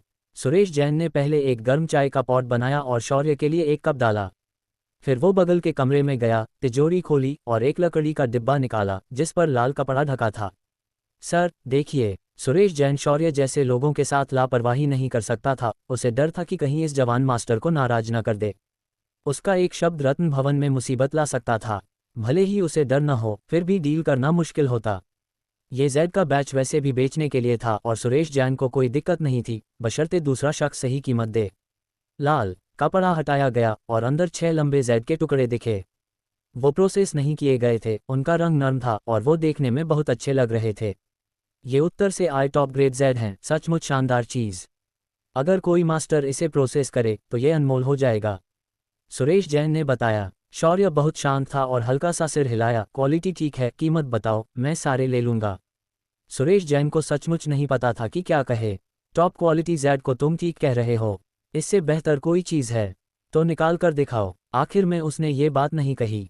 उसे क्या पता कि शौर्य 8वां विश्व चक्रवर्ती था। उसने हर तरह की शानदार चीज़ें देखी थीं। टॉप ग्रेड जैड उसकी नज़र में गोभी जैसा था। ये क्वालिटी कुछ भी नहीं थी। 6 टॉप क्वालिटी जैड, एक ही कीमत 3 लाख। सुरेश जैन ने कीमत सोची और ज़्यादा ऊंची नहीं मांगी। लगभग ठीक, ओके। शौर्य ने ज़मीन पर रखा बैग उठाया, 3 लाख रुपये कैश निकाले और सुरेश जैन के सामने रख दिए। सुरेश जैन इस हरकत से भी हैरान रह गया। क्या ये ठीक है? उसने अमीरों की दूसरी पीढ़ी को देखा था, लेकिन लाखों रुपये साथ लेकर घूमने वाला कोई नहीं देखा था। क्या इन्हें डर नहीं कि कोई लूट लेगा? शौर्य के पास कोई चारा नहीं था। अगर उसके पास स्टोरेज रिंग होती तो इतनी परेशानी क्यों होती? सुरेश जैन खड़ा हुआ, माफ़ी मांगी और तुरंत पैसे गिनने लगा। पक्का करने के बाद कि कोई गड़बड़ नहीं है, उसने खुद शौर्य को दरवाजे तक छोड़ा और बोला, शौर्य जी, अगर भविष्य में आपको जैद चाहिए तो मुझे कॉल कर सकते हैं। मैं वादा करता हूं कि आपके लिए लाऊंगा। हो सकता है। सुरेश जैन बिजनेस करना अच्छे से जानता था। ऐसे अमीर लोग रेयर होते हैं। कीमत सही हो तो तुरंत खरीद लेते हैं। उन नए नवेले अमीरों से कहीं बेहतर। 6 टॉप क्वालिटी जैड में 3 लाख रुपए खर्च हुए तो शौर्य को कुछ पैसे वापस लाने थे, वरना उसके पास खर्च करने को कुछ नहीं बचेगा। अगले ऑक्शन में अमृता नेक्टर निकाल सकते हैं और अपनी फौरी ज़रूरत सॉल्व कर सकते हैं। शौर्य चलते हुए सोच रहा था, सब लोग देखो, वहाँ कोई हेज़हॉव बेच रहा है। बहुत बड़ा टुकड़ा है, कह रहे हैं 1000 साल पुराना हेज़हॉव है। नहीं यार, सचमुच 1000 साल पुराना है वो होगा। जरूर धोखेबाज होगा। जब शौर्य एंटीक स्ट्रीट के मुहाने पर पहुंचा तो उसे कुछ मजेदार बातें सुनाई दी और उसने देखा कि लोग 2-3 के ग्रुप में दौड़ रहे थे। वो अगर आम वक्त होता तो शौर्य ज्यादा ध्यान नहीं देता। आजकल सैकड़ों साल पुरानी औषधीय जड़ी बूटियां भी शौर्य की नज़र में बहुत कीमती थीं। अगर वो 1000 साल पुरानी हो तो वो सचमुच खजाना थी। शौर्य को वापस जाने की जल्दी नहीं थी और वो पास की भीड़ की तरफ बढ़ गया। वो बेचने वाला स्टॉल अंदर बाहर लोगों से भरा था तो शौर्य आसानी से अंदर घुस गया। लोग अपने आप रास्ता छोड़ते गए जिससे वो कंफ्यूज हो गया। सबसे अंदर एक 50 साल का बूढ़ा था जो गांव के लड़के की तरह कपड़े पहने था। उसकी उम्र कम नहीं थी, चेहरे पर झुर्रियां थीं। उसके सामने एक वो था जो 20-30 किलो का होगा, जिसमें हाथ पैर जैसे दिख रहे थे, बिल्कुल जीवंत। बुजुर्ग, तुम झूठ बोल रहे हो, है ना? ये तो साफ तौर पर मोल्ड से बनाया गया है। हाँ, ये चाल काम नहीं करेगी। 50 रुपये, मैं खरीद लेता हूँ। घर ले जाकर सूप बना लूँगा। बूढ़ा साफ तौर पर ईमानदार था। भीड़ के दबाव में वो बेतरतीब बोलने लगा। ये असली वो है। हमारे गांव के आयुर्वेदिक डॉक्टर ने कहा था कि ये पक्का सही है। आयुर्वेदिक डॉक्टर? वो तो गांव का वैद्य होगा। धोखेबाज, कोई बेवकूफ़ नहीं बनेगा। तुम्हारा ये ट्रिक पुराना हो चुका है। शौर्य ने पहले तो इसे गंभीरता से नहीं लिया। धरती पर आध्यात्मिक ऊर्जा बहुत कम थी और सैकड़ों साल पुरानी औषधीय जड़ी बूटियां पाना बहुत मुश्किल था, सिवाय उन प्राचीन जंगलों के। लेकिन बस इस हल्की सी नज़र ने शौर्य के दिल में हलचल मचा दी। वाह, ये तो सचमुच है। लगभग 800 साल पुराना। शौर्य जैसे लोग एक नज़र में अंदाजा लगा सकते थे। ये एक असली शानदार चीज़ थी जिससे औषधियां बनाई जा सकती थीं और एक कदम आगे बढ़ा जा सकता था। बूढ़ा तानों से तंग आकर अपना स्टॉल समेटने की तैयारी करने लगा। रुको, मुझे ये वो चाहिए, कीमत बताओ। शौर्य ने आवाज़ दी, इतनी अच्छी चीज़ को खरीदना जरूरी था। तुम सचमुच इसे चाहते हो? 1 लाख रुपये में बेच दूंगा। बूढ़ा थोड़ा हिचकिचाया, उसे यकीन नहीं था। शौर्य बहुत जवान था और ऐसा नहीं लगता था कि वो पैसे निकाल सकता है। 1 लाख बहुत सस्ता था। बस 1 लाख, ये लो। शौर्य ने मौके पर 10 ढेर नोटों के निकाले जिससे वहां खड़े लोगों में हलचल मच गई। अगर तुम्हें यकीन नहीं तो मैं तुम्हारे साथ बैंक चल सकता हूँ। बूढ़ा हैरान था कि कोई सचमुच वो खरीद रहा था। उसने बार बार सिर हिलाया, मैं तुम्हारी बात मानता हूँ। अध्याय 29, बैंक में सीन। शौर्य राठौर ने उस बूढ़े आदमी को टैक्सी में बैठते देखा। उसकी नज़र फिर से अपने हाथ में पकड़े हुए 800 साल पुराने बहेड़ा पॉलीगोनम मल्टीफ्लोरम पर पड़ी और चेहरे पर हल्की सी खुशी की चमक उभरी। 1 लाख रुपये में 800 साल का बहेड़ा खरीद लिया। वाह, क्या किस्मत है मेरी। ना सिर्फ टॉप क्वालिटी का जैद मिला बल्कि ये बहेड़ा भी हाथ लग गया। उस जगह पर जरूर जाना पड़ेगा जो उस बूढ़े ने बताई थी, जब टाइम मिले। लोगों को लगता था कि ये कोई नकली चीज़ है, लेकिन शौर्य बस मुस्कुराया। आम लोग क्या जाने कि 800 साल पुराना बहेड़ा असली है। अगर किस्मत ने साथ दिया तो जहां ये बहेड़ा मिला वहां शायद और भी औषधीय पौधे हों। शौर्य को खुद जाकर देखना था। अगर कुछ और औषधीय जड़ी बूटियां मिल गईं तो इस बहेड़े को मुख्य सामग्री बनाकर मैं विश्वामृत गोली बना सकता हूं। भले ही ये कोई हाई लेवल गोली नहीं है, लेकिन महादक्ष स्टेज में इसका इस्तेमाल तो बनता है। विश्वामृत गोली कोई खास शानदार गोली नहीं थी, लेकिन महादक्ष स्टेज के लिए बेस्ट थी। शौर्य बहेड़ा लेकर पास के पार्किंग लॉट की ओर बढ़ा। लोग आ रहे हैं। उस लड़के की थैली में ढेर सारा पैसा होगा। और वो बहेड़ा शायद कोई कीमती चीज़ है। इसे ऊपर वाले को भेंट करो, शायद इनाम मिले। शौर्य जैसे ही पार्किंग लॉट पहुंचा, उसकी मर्सिडीज के आसपास दर्जन भर हटे कट्टे डरावने चेहरों वाले गुंडे खड़े थे। उसे देखते ही उनकी भयानक आंखें चमक उठीं। ए छोटे, जो कुछ है निकाल दे। चंद्रकांत शेट्टी, जो एंटीक स्ट्रीट का बड़ा गैंगस्टर था, बोला। वो रोज एंटीक स्ट्रीट पर नजर रखता था, कोई भी हलचल हो उसे तुरंत खबर मिल जाती थी। 1 लाख में बहेड़ा बिकने की खबर चंद्रकांत के कानों तक पहुंची थी। किसी ने चुपके से ये भी बताया कि शौर्य की थैली में और भी कीमती सामान हो सकता है। चंद्रकांत का लालच जाग गया, इसलिए वो अपने आदमियों के साथ आ धमका। शौर्य ने भौहें सिकुड़ी और तुरंत समझ गया कि क्या माजरा है। पैसों का दिखावा नहीं करना चाहिए था। एंटीक स्ट्रीट में किसी ने उसे देख लिया होगा। शौर्य को गुस्सा नहीं आया। दर्जन भर गुंडे 1 मिनट से कम में निपट जाएंगे। रास्ता छोड़ो। चंद्रकांत को लगा कि शौर्य मजाक कर रहा है। भाई लोग, इसका सामान छीन लो। मेरी पसंद की चीज को हाथ लगाने की हिम्मत। बड़ा बहादुर है ये। दिन दहाड़े लूटपाट। शौर्य ने ठंडी सांस ली, बहेड़ा उठाया और बड़े बड़े कदमों से आगे बढ़ा। ऐसा लग रहा था जैसे वो टहल रहा हो, लेकिन कुछ ही कदमों में वो गुंडों के बीच पहुंच गया। एक एक करके गुंडे उछलकर गिरे, दर्द से कराहते हुए। तू भी लेट जा। शौर्य ने चंद्रकांत को एक लात मारी, जमीन पर पड़े लोगों की तरफ देखे बिना अपनी मर्सिडीज में सवार हो गया और गुंडों को हैरान परेशान छोड़कर निकल लिया। भाई अब क्या करें? चंद्रकांत की आंखें घूमी। समझ गया, चाहे वो लड़का कितना भी ताकतवर हो, क्या वो मास्टर का मुकाबला कर सकता है? वो बहेड़ा कोई साधारण चीज नहीं है। अगर शौर्य पार्किंग लॉट से निकलकर सीधा आयुर्वेद बाजार पहुंचा और वैद्य भवन में दाखिल हुआ। पिछली बार की औषधियां काफी अच्छी थीं, इसलिए शौर्य फिर से वैद्य भवन आया। शंकर देशमुख उसे देखकर बहुत खुश हुआ। थोड़ी सी बातचीत के बाद जब उसे पता चला कि शौर्य औषधियां खरीदने आया है, उसने बिना देर किए दवाएं निकालनी शुरू कर दीं। अच्छी बात यह थी कि वैद्य भवन में हर तरह की औषधियां थीं, कुछ दुर्लभ जड़ी बूटियां भी, जिससे शौर्य को काफी समय बच गया। शौर्य को गोली बनाने की जल्दी थी, इसलिए वो ज्यादा रुका नहीं और दवाइयों का बैग लेकर चल दिया। मिस्टर शौर्य। मुख्य सड़क के चौराहे पर पहुंचते ही एक आवाज सुनाई दी। प्रिया राव, सफेद शर्ट और जीन्स में, शौर्य के सामने प्रकट हुई। जीन्स में लिपटी उसकी लंबी पतली टांगें सबका ध्यान खींच रही थीं। क्या बात है? शौर्य को ये थोड़ी जिद्दी प्रिया राव ज्यादा पसंद नहीं थी। मिस्टर शौर्य, क्या मैं बिना वजह तुमसे मिलने आई हूँ? प्रिया ने अपने गुस्से को दबाया। अब तक किसी ने उससे ऐसे बात नहीं की थी। हमारी जान पहचान नहीं है। शौर्य रुका नहीं और अपनी गाड़ी की तरफ बढ़ता रहा। प्रिया को पहली बार ऐसा अनुभव हुआ कि कोई उसकी खूबसूरती को नज़रअंदाज कर रहा है। बचपन से लेकर अब तक सब उसकी तारीफ करते थे, कोई भी मर्द उसे इग्नोर नहीं कर पाया था, लेकिन आज ये हो गया। मिस्टर शौर्य, रुको, मेरे पास काम है। प्रिया ने पैर पटके और पीछे दौड़ी। मैं चाहती हूँ कि तुम मेरे दादाजी की बीमारी ठीक करो। तुम कोई भी शर्त रख सकते हो, जो मैं कर सकूं, मैं करूँगी। उस दिन के बाद प्रिया कई दिनों तक परेशान रही। आखिरकार उसने हिम्मत जुटाकर शौर्य से दादाजी की बीमारी के लिए मदद मांगने का फैसला किया। भले ही ये आदमी कितना भी चिढ़ाने वाला हो, कोई इंटरेस्ट नहीं। बीमारी ठीक करना, शौर्य को सचमुच कोई दिलचस्पी नहीं थी। प्रिया को लगा कि उसने कुछ गलत सुन लिया। इस आदमी ने सचमुच कहा कि उसे इंटरेस्ट नहीं है। मैं इतनी खूबसूरत लड़की तुमसे विनती कर रही हूँ और तुम्हें जरा भी रहम नहीं आता। अगर आम हालात होते तो प्रिया अब तक एक जोरदार किक मार चुकी होती और सामने वाला मान जाता। लेकिन सामने वाला उसके दादाजी के मुताबिक कम से कम मास्टर लेवल का था, तो किक मारने का ख्याल छोड़ना ही बेहतर था। शौर्य के रुकने के कोई आसार नहीं देखकर प्रिया घबरा गई। शौर्य, तुम जा नहीं सकते। प्रिया ने दांत पीसे और शौर्य का कपड़ा पकड़ लिया। मिस्टर शौर्य, प्लीज मेरे दादाजी की मदद करो। मैं जानती हूँ उस दिन मैंने कुछ ज्यादा ही बोल दिया था, लेकिन तुमने भी तो उस दिन खाना। शौर्य आखिरकार रुका। आसपास के लोग उसे अजीब नजरों से देख रहे थे। अगर ये सिलसिला चलता रहा तो पता नहीं क्या हो जाता। पहले सोचना चाहिए था। शौर्य पलटा और बोला, अपने दादाजी की बीमारी के लिए किसी और को ढूंढो। शौर्य ने हल्का सा जोर लगाया, प्रिया को पीछे धकेल दिया और वो कई कदम पीछे चली गई। ये बदतमीज। प्रिया बार बार पैर पटकने लगी और शौर्य गाड़ी में बैठकर निकल गया। नहीं, शौर्य के पास जरूर दादाजी की बीमारी का इलाज है। एक बार नहीं चला तो 2 बार कोशिश करूंगी।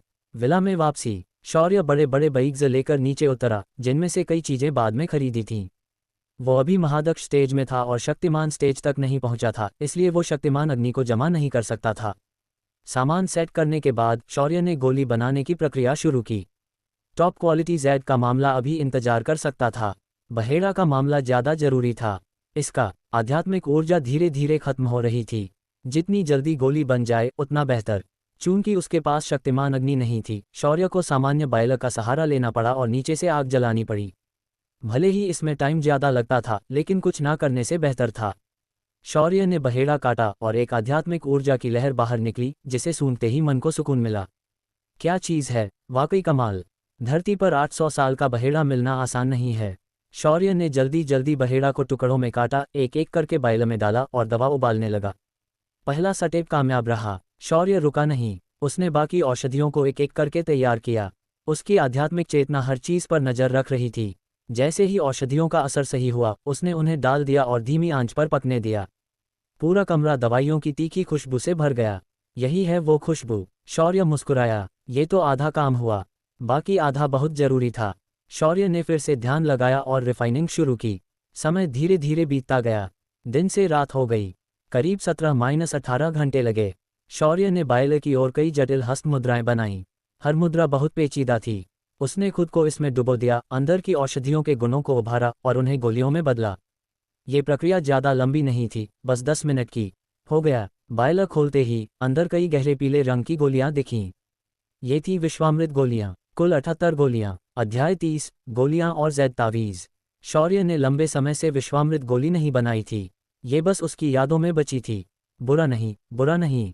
टेक्निक में कोई कमी नहीं आई। पहली बार में ही 78 गोलियां बना दी। क्वालिटी भी ठीक ठाक है। शौर्य ने पहले से तैयार एक साधारण जैद की बोतल में गोलियां रख दीं। जैद में रखने से गोलियों का असर बरकरार रहता था, वरना कुछ ही दिनों में इनका प्रभाव खत्म हो जाता। क्वालिटी मिड रेंज है, ठीक ठाक ही है। शौर्य ने एक विश्वामृत गोली ली और निगल ली। मुंह में जाते ही वो एक गर्माहट में बदल गई और उसका चेहरा, जो थोड़ा थका हुआ था, फिर से तरोताजा हो गया। इन विश्वामृत गोलियों के साथ जल्द ही मैं महादक्ष स्टेज के आखिरी चरण में पहुंच जाऊंगा और शक्तिमान स्टेज से बस एक कदम दूर रहूंगा। थोड़ी देर ध्यान और रिफाइनिंग के बाद शौर्य ने दूसरा काम शुरू किया, जैद तावीज़ बनाना। जैसे जैसे उसकी ताकत बढ़ रही थी, कुछ लोगों को ठेस पहुंचना लाजमी था। वो खुलेआम कुछ नहीं कर सकते थे, लेकिन चुपके से कुछ भी कर सकते थे। शौर्य को अपने रिश्तेदारों के लिए कुछ जैद तावीज़ बनाने थे। उसी समय रत्न भवन में सुरेश जैन का चेहरा थोड़ा शर्मिंदा था। मास्टर लक्ष्य, सॉरी, वो टॉप क्वालिटी जैद बिक चुके हैं। तुम्हें पता है, वो बेस्ट सेलर हैं। अगर तुमने पहले बता दिया होता तो मैं तुम्हारे लिए रख लेता। सूर्यनगर में मास्टर लक्ष्य की काबिलियत कौन नहीं जानता। सुरेश जैन मन ही मन कोस रहा था। जैद बिकते ही एक बड़ा आदमी आ धमका, सूर्यनगर का मास्टर लक्ष्य भट्ट। सुरेश जैन बस मुस्कुराकर डील कर रहा था, लेकिन उसका दर्द कोई नहीं समझ सकता था। लक्ष्य भट्ट बहुत नाराज था। उसने बड़ी मुश्किल से पता लगाया था कि रत्न भवन में टॉप क्वालिटी जैद का स्टॉक है, लेकिन कोई पहले ही ले गया। वो गुस्से और चिढ़ में था। तो तुम्हें पता है कि वो शख्स कौन था, कहाँ रहता है? लक्ष्य भट्ट ने नाराजगी से पूछा। सुरेश जैन ने कड़वी मुस्कान के साथ कहा, मास्टर लक्ष्य, वो एक जवान लड़का था। बाकी कुछ नहीं पता। लगता है पैसों की कमी नहीं थी, क्योंकि वो एक बैग भरकर कैश लाया था। लक्ष्य भट्ट ने भौहें सिकोड़ी। कैश लाया? ये तो थोड़ा पेचीदा है। मास्टर लक्ष्य भट्ट जैसे ही रत्न भवन से बाहर निकले, कोई उनके पास आया और चापलूसी करने लगा। मैं भैरव सिंह का आदमी हूँ। सुना है तुम किसी जवान लड़के को ढूंढ रहे हो। मुझे लगता है मुझे उस लड़के के बारे में कुछ पता है। चंद्रकांत शेट्टी के आदमी एंटीक स्ट्रीट की हर छोटी बड़ी खबर रखते थे। रत्न भवन में क्या हुआ, इसका कुछ अंदाजा उन्हें था। जब चंद्रकांत को पता चला कि लक्ष्य भट्ट रत्न भवन गए हैं, उसने तुरंत तैयारी शुरू कर दी। उस रहस्यमयी लड़के के हाथों हारने के बाद वो चुप नहीं बैठना चाहता था। उसने अपने आदमियों से उस लड़के की जांच करवाई। पता चला कि वो रत्न भवन गया था और कुछ खरीदा था। लक्ष्य भट्ट को अंडरवर्ल्ड के लोग पसंद नहीं थे, लेकिन वो उन्हें नाराज भी नहीं करना चाहता था। अपने प्रोफेशन की वजह से उसे अक्सर इन लोगों से डील करना पड़ता था और कई बार उनकी जरूरत भी पड़ती थी। ओह, भैरव सिंह के आदमी, लक्ष्य भट्ट ने उदासीनता से कहा, तुम्हें क्या पता है? बताओ। चंद्रकांत ने बात को बहुत बड़ा चढ़ाकर बताया, खासकर बहेड़ा के बारे में। योद्धा, एक योद्धा, और सैकड़ों साल पुराना बहेड़ा। लक्ष्य भट्ट का दिल हल्का सा हिला। तो ये वही शख्स होगा। अगर वाकई सैकड़ों साल पुराना बहेड़ा है, वो कुछ सोचने लगा। मास्टर लक्ष्य, मेरे पास उस शख्स की फोटो भी है। चंद्रकांत ने जल्दी से फोन निकाला और एक फोटो दिखाई, जिसमें शौर्य बैंक जा रहा था। गुड, ये तो सोच समझ कर किया। लक्ष्य भट्ट को यकीन हो गया कि फोटो वाला शख्स वही है जिसने उसका टॉप क्वालिटी जैद पहले खरीद लिया। तुम्हारा नाम? चंद्रकांत। लक्ष्य भट्ट ने चंद्रकांत को देखा और बोला, इस शख्स को ढूंढने में मेरी मदद करो। अगर तुम उसका सटीक पता दे सको तो मैं वादा करता हूं तुम्हें अच्छा फायदा होगा। चंद्रकांत ने बार बार सिर हिलाया। मास्टर, आपके लिए काम करना मेरे लिए सम्मान है। मास्टर लक्ष्य कौन है? वो बड़े बड़े लोगों की नज़र में मास्टर हैं। उनकी खुशामद करने का मौका कितने लोग जलन के साथ देखते होंगे। शौर्य को नहीं पता था कि जैद की वजह से एक मास्टर उससे नाराज हो गया है। चाहे कोई भी मास्टर हो, शौर्य को कोई फर्क नहीं पड़ता। इस वक्त वो टेबल पर रखे कई जैद तावीज़ों को देख रहा था। शौर्य ने आधी रात लगाकर 6 जैद तावीज़ बनाए। हर तावीज़ के अंदर एक फॉर्मेशन उकेरा गया था। इसे पहनने से न सिर्फ शरीर बेहतर रहता था, बल्कि खतरे के वक्त ये 3 हमलों को रोक सकता था। 3 हमले काफ़ी थे। अगर वाकई ऐसा वक्त आया तो शौर्य शायद शक्तिमान स्टेज तक पहुंच चुका होगा, एक उड़न तलवार बना चुका होगा और सचमुच तलवार पर उड़ान भर रहा होगा। अगले कुछ दिनों में शौर्य विला में ही रहा, टॉप क्वालिटी जैद पर फॉर्मेशन पैटर्न उकेरता रहा। उसका प्लान था कि इस विला में एक बड़ा आध्यात्मिक ऊर्जा एकत्रण फॉर्मेशन बनाए, जो आसपास की आध्यात्मिक ऊर्जा को सोखे और उसकी ताकत को और बढ़ाए। इसके अलावा वो इस फॉर्मेशन की मदद से आध्यात्मिक जल की बूंदें भी बना सकता था। कुछ दिन यूं ही बीत गए। शौर्य चुपके से फॉर्मेशन पैटर्न उकेर रहा था। इस दौरान वो अकादमी गया, अपनी छोटी बहन को जैद तावीज़ दिया और कहा कि इसे हमेशा अपने साथ रखना, नहाते वक्त भी। जैद तावीज़ को हमेशा पहने रहना पड़ता था, तभी ये अपना पूरा असर दिखाता था। मास्टर शौर्य, बचाओ। उस सुबह शौर्य बालकनी पर सांस ले रहा था, आकाश और सूर्य चंद्र की ऊर्जा को सोख रहा था। तभी बाहर से विक्रम चौहान की घबराई हुई आवाज आई। शौर्य ने एक छलांग लगाई, घास पर उतरा और विला का दरवाजा खोला। मास्टर शौर्य, मेरी मदद करो। अगर तुमने कुछ नहीं किया तो मेरा खेल खत्म। पिछली बार की तुलना में विक्रम चौहान की सारी शान शौकत गायब थी। वो किसी डरे हुए पक्षी जैसा लग रहा था। चुप। शौर्य ने ठंडी सांस ली और विक्रम चौहान को ऐसा लगा जैसे उसके सिर पर हथौड़ा मारा गया हो। उसका डर और बेचैनी अचानक शांत हो गई। उसे एहसास हुआ कि ये शौर्य का कमाल था और वो मन ही मन बहुत शुक्रगुजार हुआ। धीरे धीरे बोल। शौर्य को थोड़ा आश्चर्य हुआ। सूर्यनगर के 3 बड़े अंडरवर्ल्ड सरगनाओं में से एक का इतना डर जाना, ये तो बहुत कम देखने को मिलता था। विक्रम चौहान ने खुद को संभाला। कल रात एक रहस्यमयी आदमी ने मुझ पर हमला किया। अगर आदित्य खन्ना और उसके दर्जनों आदमी ना होते और हमारे पास हथियार ना होते तो मैं मर चुका होता। विक्रम चौहान को अब भी उस पल का डर याद था।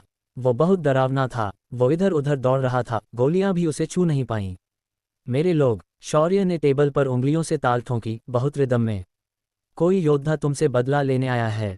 विक्रम चौहान ने मुश्किल से सिर हिलाया। मुझे नहीं पता था कि इतने सालों बाद मेरा दुश्मन इतना ताकतवर योद्धा बन जाएगा। वो इतना तेज था कि मेरे लोग उसे देख भी नहीं पाए। टिल्ड। तुम चाहते हो कि मैं कुछ करूं? शौर्य ने हल्के से कहा। विक्रम चौहान बोला, यंग मास्टर शौर्य इतने ताकतवर हैं, मैं कोई गलत इरादा नहीं रखता। मैं बस चाहता हूं कि यंग मास्टर शौर्य मेरी मदद करें। मैंने पहले से ही किसी को बुला लिया है। शौर्य को विक्रम चौहान का रवैया पसंद था। उसने उसकी छोटी बहन के अकादमी लौटने के बाद कई काम संभाले थे।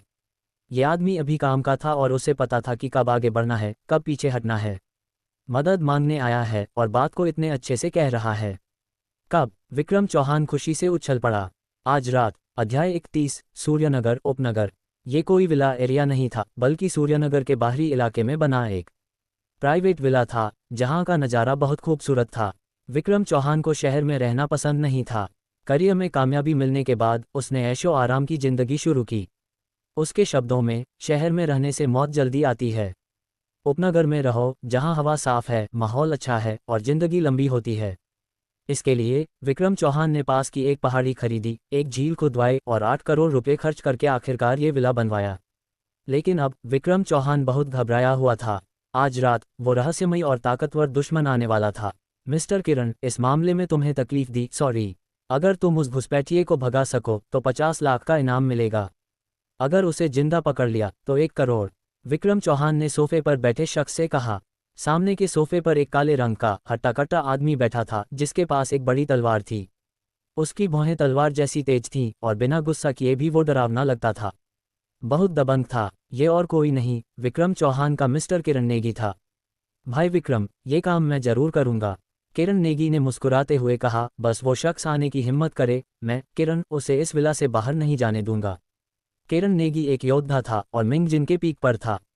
वो रास्ते में काफ़ी मशहूर था, खासतौर पर दूसरों के लिए प्रॉब्लम सॉल्व करने में। जब उसे पता चला कि भाई विक्रम ने बुलाया है, वो तुरंत आ गया। मिलते ही उसे 5 लाख का चेक मिला। बहुत उदार रकम थी। जब सुना कि दुश्मन को भगाने के 50 लाख और जिंदा पकड़ने के 1 करोड़ मिलेंगे तो उसकी मुस्कान और गहरी हो गई। भाई विक्रम, यंग मास्टर शौर्य आ गए। एक आदमी विक्रम चौहान के पास आया और फुसफुसाया। मिस्टर शौर्य। किरण नेगी की सुनने की शक्ति तेज थी और वो उत्सुक हो उठा। विक्रम चौहान खड़ा हुआ और बोला, मिस्टर किरण, मैं पहले किसी को लेने जा रहा हूँ। तुम थोड़ा रेस्ट करो। क्या ये सूर्यनगर के राठौर खानदान का कोई शख्स है? सूर्यनगर में राठौर खानदान को एक बड़ा नाम माना जाता था। थोड़ी देर बाद विक्रम चौहान एक सफ़ेद कपड़ों वाले जवान लड़के के साथ अंदर आया। किरण नेगी ने भी गौर करना शुरू किया। विक्रम भाई जैसे लोग, जिनके कनेक्शन बहुत बड़े हैं, वो शायद किसी और एक्सपर्ट को भी बुला सकते हैं। ये हैं मिस्टर शौर्य, मेरे दोस्त। विक्रम चौहान ने शौर्य का ज्यादा परिचय नहीं दिया।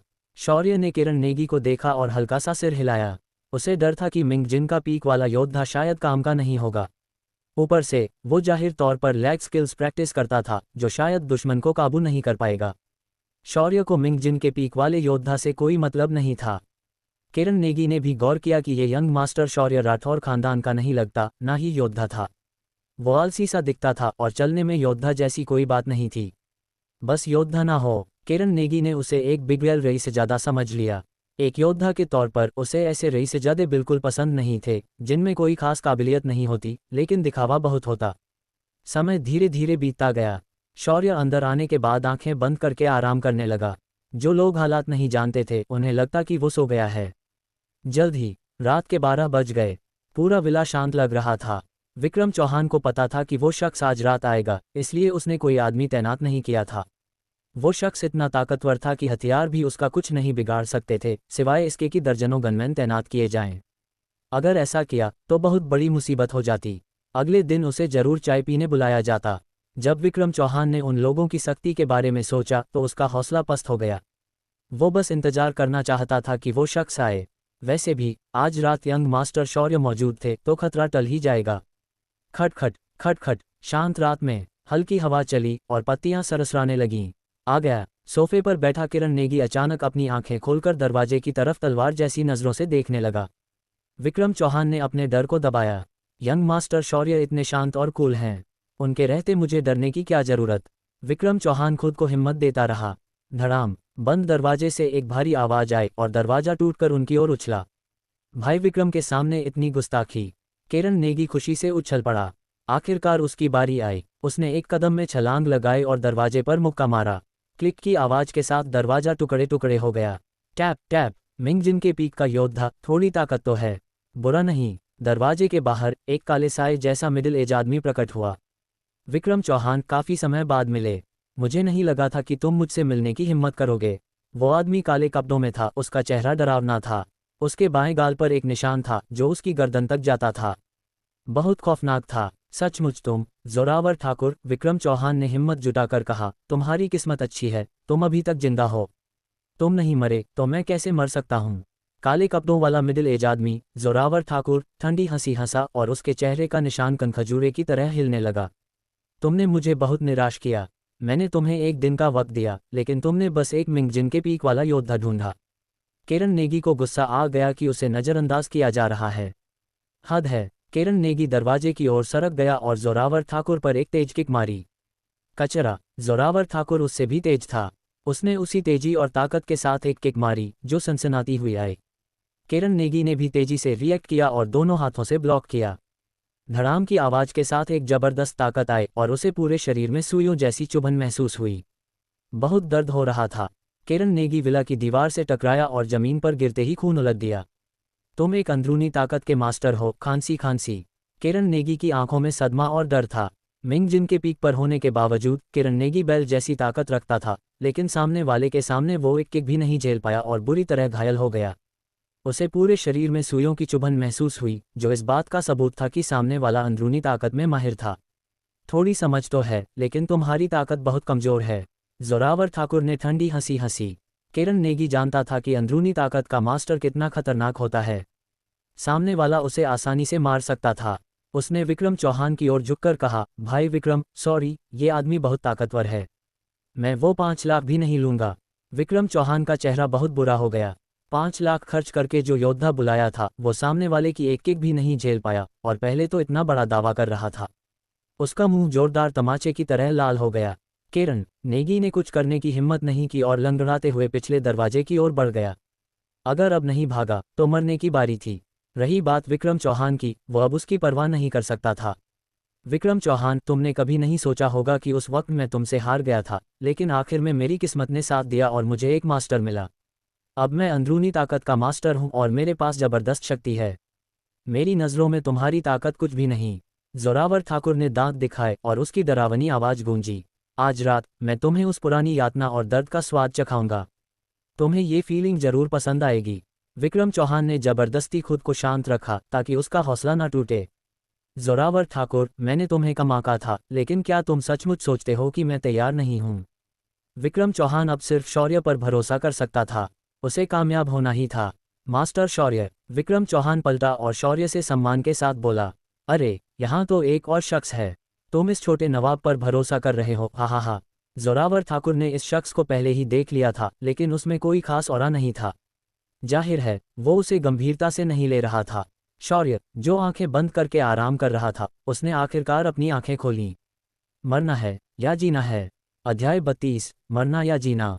शौर्य ने अपनी आंखें खोली, उसकी आंखों में एक चमक उभरी और उसने दबंग और जोशीले अंदाज में कहा।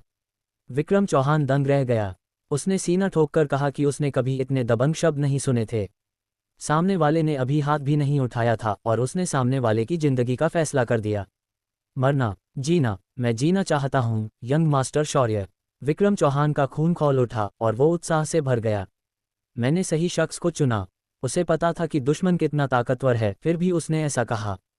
ये सिर्फ ये दिखाता है कि वो कितना ताकतवर है और वो झूठ नहीं बोल रहा। जोरावर ठाकुर गुस्से में हंस पड़ा।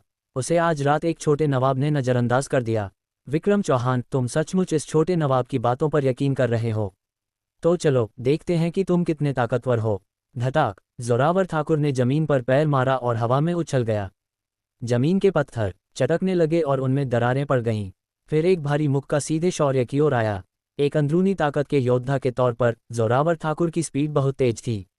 2 सेकंड से भी कम में वो शौर्य के पास पहुंच गया और चिल्लाया, छोटे नवाब प्लीज मुझे निराश मत करना। जोरावर ठाकुर, एक अंदरूनी ताकत का योद्धा, बेशक बहुत ताकतवर था और उसकी सेंसिंग पावर भी कमाल थी। उसे नहीं लगता था कि सामने वाला लड़का कोई ताकतवर मास्टर हो सकता है। एक मुक्के में जिंदगी या मौत का फैसला हो सकता था। शौर्य बैठा रहा और खड़ा भी नहीं हुआ। अंदरूनी ताकत, एक पतला सफेद हाथ आगे बढ़ा और उसने आने वाले मुक्के को हल्के से पकड़ लिया। वो डरावना मुक्का सामने वाले के हाथ में रुक गया और जोरावर ठाकुर पूरी तरह हैरान रह गया। फट, जोरावर ठाकुर ने इसे हल्के में नहीं लिया। उसने अपनी अंदरूनी ताकत को एक्टिवेट किया, जो फट पड़ी और सामने वाले के शरीर में घुस गई। अंदरूनी ताकत बहुत डरावनी होती है, खासकर जब जोरावर ठाकुर इसे इतनी कुशलता से इस्तेमाल करता था। ये किसी तेज चाकू की तरह थी जो किसी को भी चुभ जाए तो उसे तकलीफ देती थी। शौर्य को तुरंत एक अंदरूनी ताकत की लहर महसूस हुई। एक ख्याल के साथ उसने उस ताकत को तोड़ दिया। अंदरूनी ताकत अच्छी है लेकिन थोड़ी कमजोर है।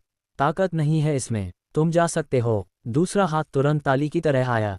उसने इसे रोक लिया। जोरावर ठाकुर सदमे में था। वो अपनी अंदरूनी ताकत से डिफेंड करना चाहता था लेकिन अब वो ब्लॉक हो चुकी थी। सामने वाला ऐसा बर्ताव कर रहा था जैसे कुछ हुआ ही ना हो। फिर एक हथेली उड़कर आए और उसके कंधे पर लगी। धड़ाम, जोरावर ठाकुर को चक्कर आ गया, उसका खून खौलने लगा और वो बगल में दीवार से टकराया। खांसी खांसी खांसी, जैसे ही वो उठने की कोशिश करता उसे खून की उल्टी हो जाती। तुम कौन हो? खांसी खांसी खांसी, उसे फिर खून की उल्टी हुई और वो टूटने की कगार पर था। जोरावर ठाकुर को सामने वाले से कोई खतरा महसूस नहीं हुआ था लेकिन उस हथेली की ताकत अकल्पनीय थी। ऐसा लग रहा था जैसे उसका पूरा शरीर बिखर गया हो, खासकर उसका कंधा जहां उसकी पूरी बांह लटक रही थी। मैं कौन हूं, ये मायने नहीं रखता। मायने रखता है कि तुम मुसीबत में पड़ने वाले हो। शौर्य ने अपनी उंगलियां चटकाईं और हवा में एक तेज आवाज हुई। जोरावर ठाकुर भागना चाहता था लेकिन जैसे ही वो हिला उसे खून की उल्टी हुई। एक चीख के बाद वो बेबस होकर जमीन पर गिर पड़ा। तुमने मेरा दंतियन तोड़ दिया। जोरावर ठाकुर ने हताश आवाज निकाली। इस उंगली के साथ शौर्य ने जोरावर ठाकुर का दंतियन तोड़ दिया और उसकी अंदरूनी ताकत को नष्ट कर दिया। जोरावर ठाकुर की ऊर्जा और आत्मा बाहर निकल गई और वो पल में कई साल बुरा लगने लगा। ये शख्स अब कोई खतरा नहीं है। तुम कुछ हटे कट्टे आदमी ढूंढो, इसे काबू कर लेंगे। शौर्य खड़ा हुआ, बिना जोरावर ठाकुर की ओर देखे। एक जवान अंदरूनी ताकत वाला योद्धा। उसे सचमुच कोई दिलचस्पी नहीं थी। थैंक यू, मास्टर शौर्य। विक्रम चौहान को ऐसा लग रहा था जैसे उसने कोई बड़ा ड्रामा देख लिया हो। वो योद्धा जिसने कल रात उसे इतना डराया था, यंग मास्टर शौर्य ने एक ही चाल में हरा दिया और पूरी तरह से कुचल दिया। कोई आए, इसे तुरंत पकड़ो। विक्रम चौहान ने तुरंत अपने आदमियों को बुलाया। जोरावर ठाकुर ने थोड़ा संघर्ष किया लेकिन फिर हटे कट्टे आदमियों ने उसे उठा लिया और वो खून उगलता रहा। मिस्टर शौर्य, मेरा सीनियर भाई तुम्हें कभी नहीं छोड़ेगा। खांसी खांसी खांसी। जोरावर ठाकुर का चेहरा और डरावना हो गया। मेरा सीनियर भाई तुम्हें जरूर मारेगा। शौर्य को सुनने की फुर्सत नहीं थी। जल्दी करो, इसे चुप कराओ। विक्रम चौहान का जोश हाई था। इतना ताकतवर दुश्मन काबू में आ गया था। उसने यंग मास्टर शौर्य की ताकत को अपनी आंखों से देखा। वो मन ही मन खुश था कि उसने बदला लेने के लिए कोई आदमी नहीं भेजा था। अगर ऐसा किया होता तो ना जाने कितने लोग तबाह हो जाते। शौर्य उपनगर के विला से निकल गया। अंदरूनी ताकत वाला योद्धा वाकई अपने शरीर में एक ताकत पैदा करता है जो काफ़ी ज़बरदस्त है। ज़्यादातर लोग इसे झेल नहीं सकते और पल में अपनी लड़ने की ताकत खो देते हैं। शौर्य गाड़ी चलाते हुए सोच रहा था। वीश वीश, उपनगर की सड़क पर कुछ गाड़ियां दूर से तेजी से गुजरीं और उनके पीछे एक तेज आवाज छोड़ गई। ये लोग वाकई मौत से नहीं डरते। शौर्य की सोच टूटी, लेकिन वो गुस्सा नहीं हुआ और बस हल्का सा सिर हिलाया। फिर शुरू। शौर्य अपनी बात पूरी भी नहीं कर पाया था कि पीछे से एक और गाड़ी ने उसे पकड़ लिया। ये एक पुलिस की गाड़ी थी जो हॉर्न बजाते हुए तेजी से आगे निकल गई। तभी तो इतनी तेज भाग रहे थे, पुलिस ने पकड़ लिया। शौर्य को अचानक समझ आया। सड़क पर 10 मिनट से ज़्यादा ड्राइव करने के बाद शौर्य ने देखा कि पुलिस की गाड़ी साइड में रुकी हुई थी और उसकी हैज़र्ड लाइट्स ऑन थीं।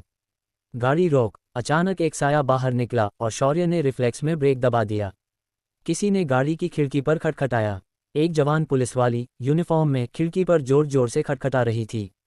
पुलिस, दरवाजा खोल। शौर्य कौन था? वो 8वां विश्व चक्रवर्ती था। रात के अंधेरे में भी वो उस जवान पुलिसवाली की करवी और सेक्सी फिगर देख सकता था। सुना नहीं? पुलिस बोल रही है, दरवाजा खोल। सुमन नायर इतनी गुस्से में थी कि उसकी गाड़ी सबसे जरूरी वक्त पर खराब हो गई थी। बड़ी मुश्किल से उसने एक गाड़ी रोकी, लेकिन सामने वाला उसे जरा भी डर नहीं रहा था और बिल्कुल बेफिक्र था। वो उसे तुरंत पकड़कर पीटना चाहती थी। मिस, तुम थोड़ा गुस्सा ज्यादा करती हो। क्या पीरियड्स चल रहे हैं? शौर्य ने खिड़की में एक छोटा सा गैप खोला और धीरे से बोला। सुमन नायर आग बबूला हो गई। मिस किसे बोल रहा है? तेरे पूरे खानदान में मिस हैं। तेरा पूरा खानदान पीरियड्स में है। अगर तूने दरवाजा नहीं खोला तो मैं तुझ पर सरकारी काम में रुकावट डालने का केस ठोक दूंगी। वाह, कितना गुस्सा! शौर्य वाकई इस पुलिसवाली से इम्प्रेस था। इतना हॉट टेम्पर। उसे शक होने लगा कि कहीं इसमें हिंसक प्रवृत्ति तो नहीं। जो भी इसके हाथ में फंसेगा उसका अच्छा हाल नहीं होगा। क्या सारे पुलिसवाले इतने दबंग होते हैं? शौर्य ने मुस्कुराते हुए पूछा। बिल्कुल जल्दी में नहीं था। तूने जवाब देने की हिम्मत की। सुमन नायर गुस्से से पागल हो गई और गाड़ी का दरवाजा खींचने लगी। दरवाजा खोल, अभी खोल, अगर मैं अंदर आई तो तू गया। शौर्य को सचमुच नहीं पता था कि इतनी हॉट पुलिसवाली सूर्यनगर पुलिस विभाग में कैसे पहुंच गई। क्या इसकी हॉट फिगर की वजह से? सचमुच, मैं तो देखना चाहूंगा। शौर्य को अचानक मजा आने लगा और उसने गाड़ी का लॉक खोल दिया। नीचे उतर। जैसे ही दरवाजा खुला, सुमन नायर ने कुछ और नहीं सोचा। उसने शौर्य को खींचा और उसे नीचे उतारकर गाड़ी हथियाने की तैयारी की। खींचने पर शौर्य टस से मज नहीं हुआ। मिस, बस खींचना तानना बंद करो। मैं एक सीरियस इंसान हूं। शौर्य ने मासूमियत से कहा, हालांकि तुम्हारी फिगर कमाल की है।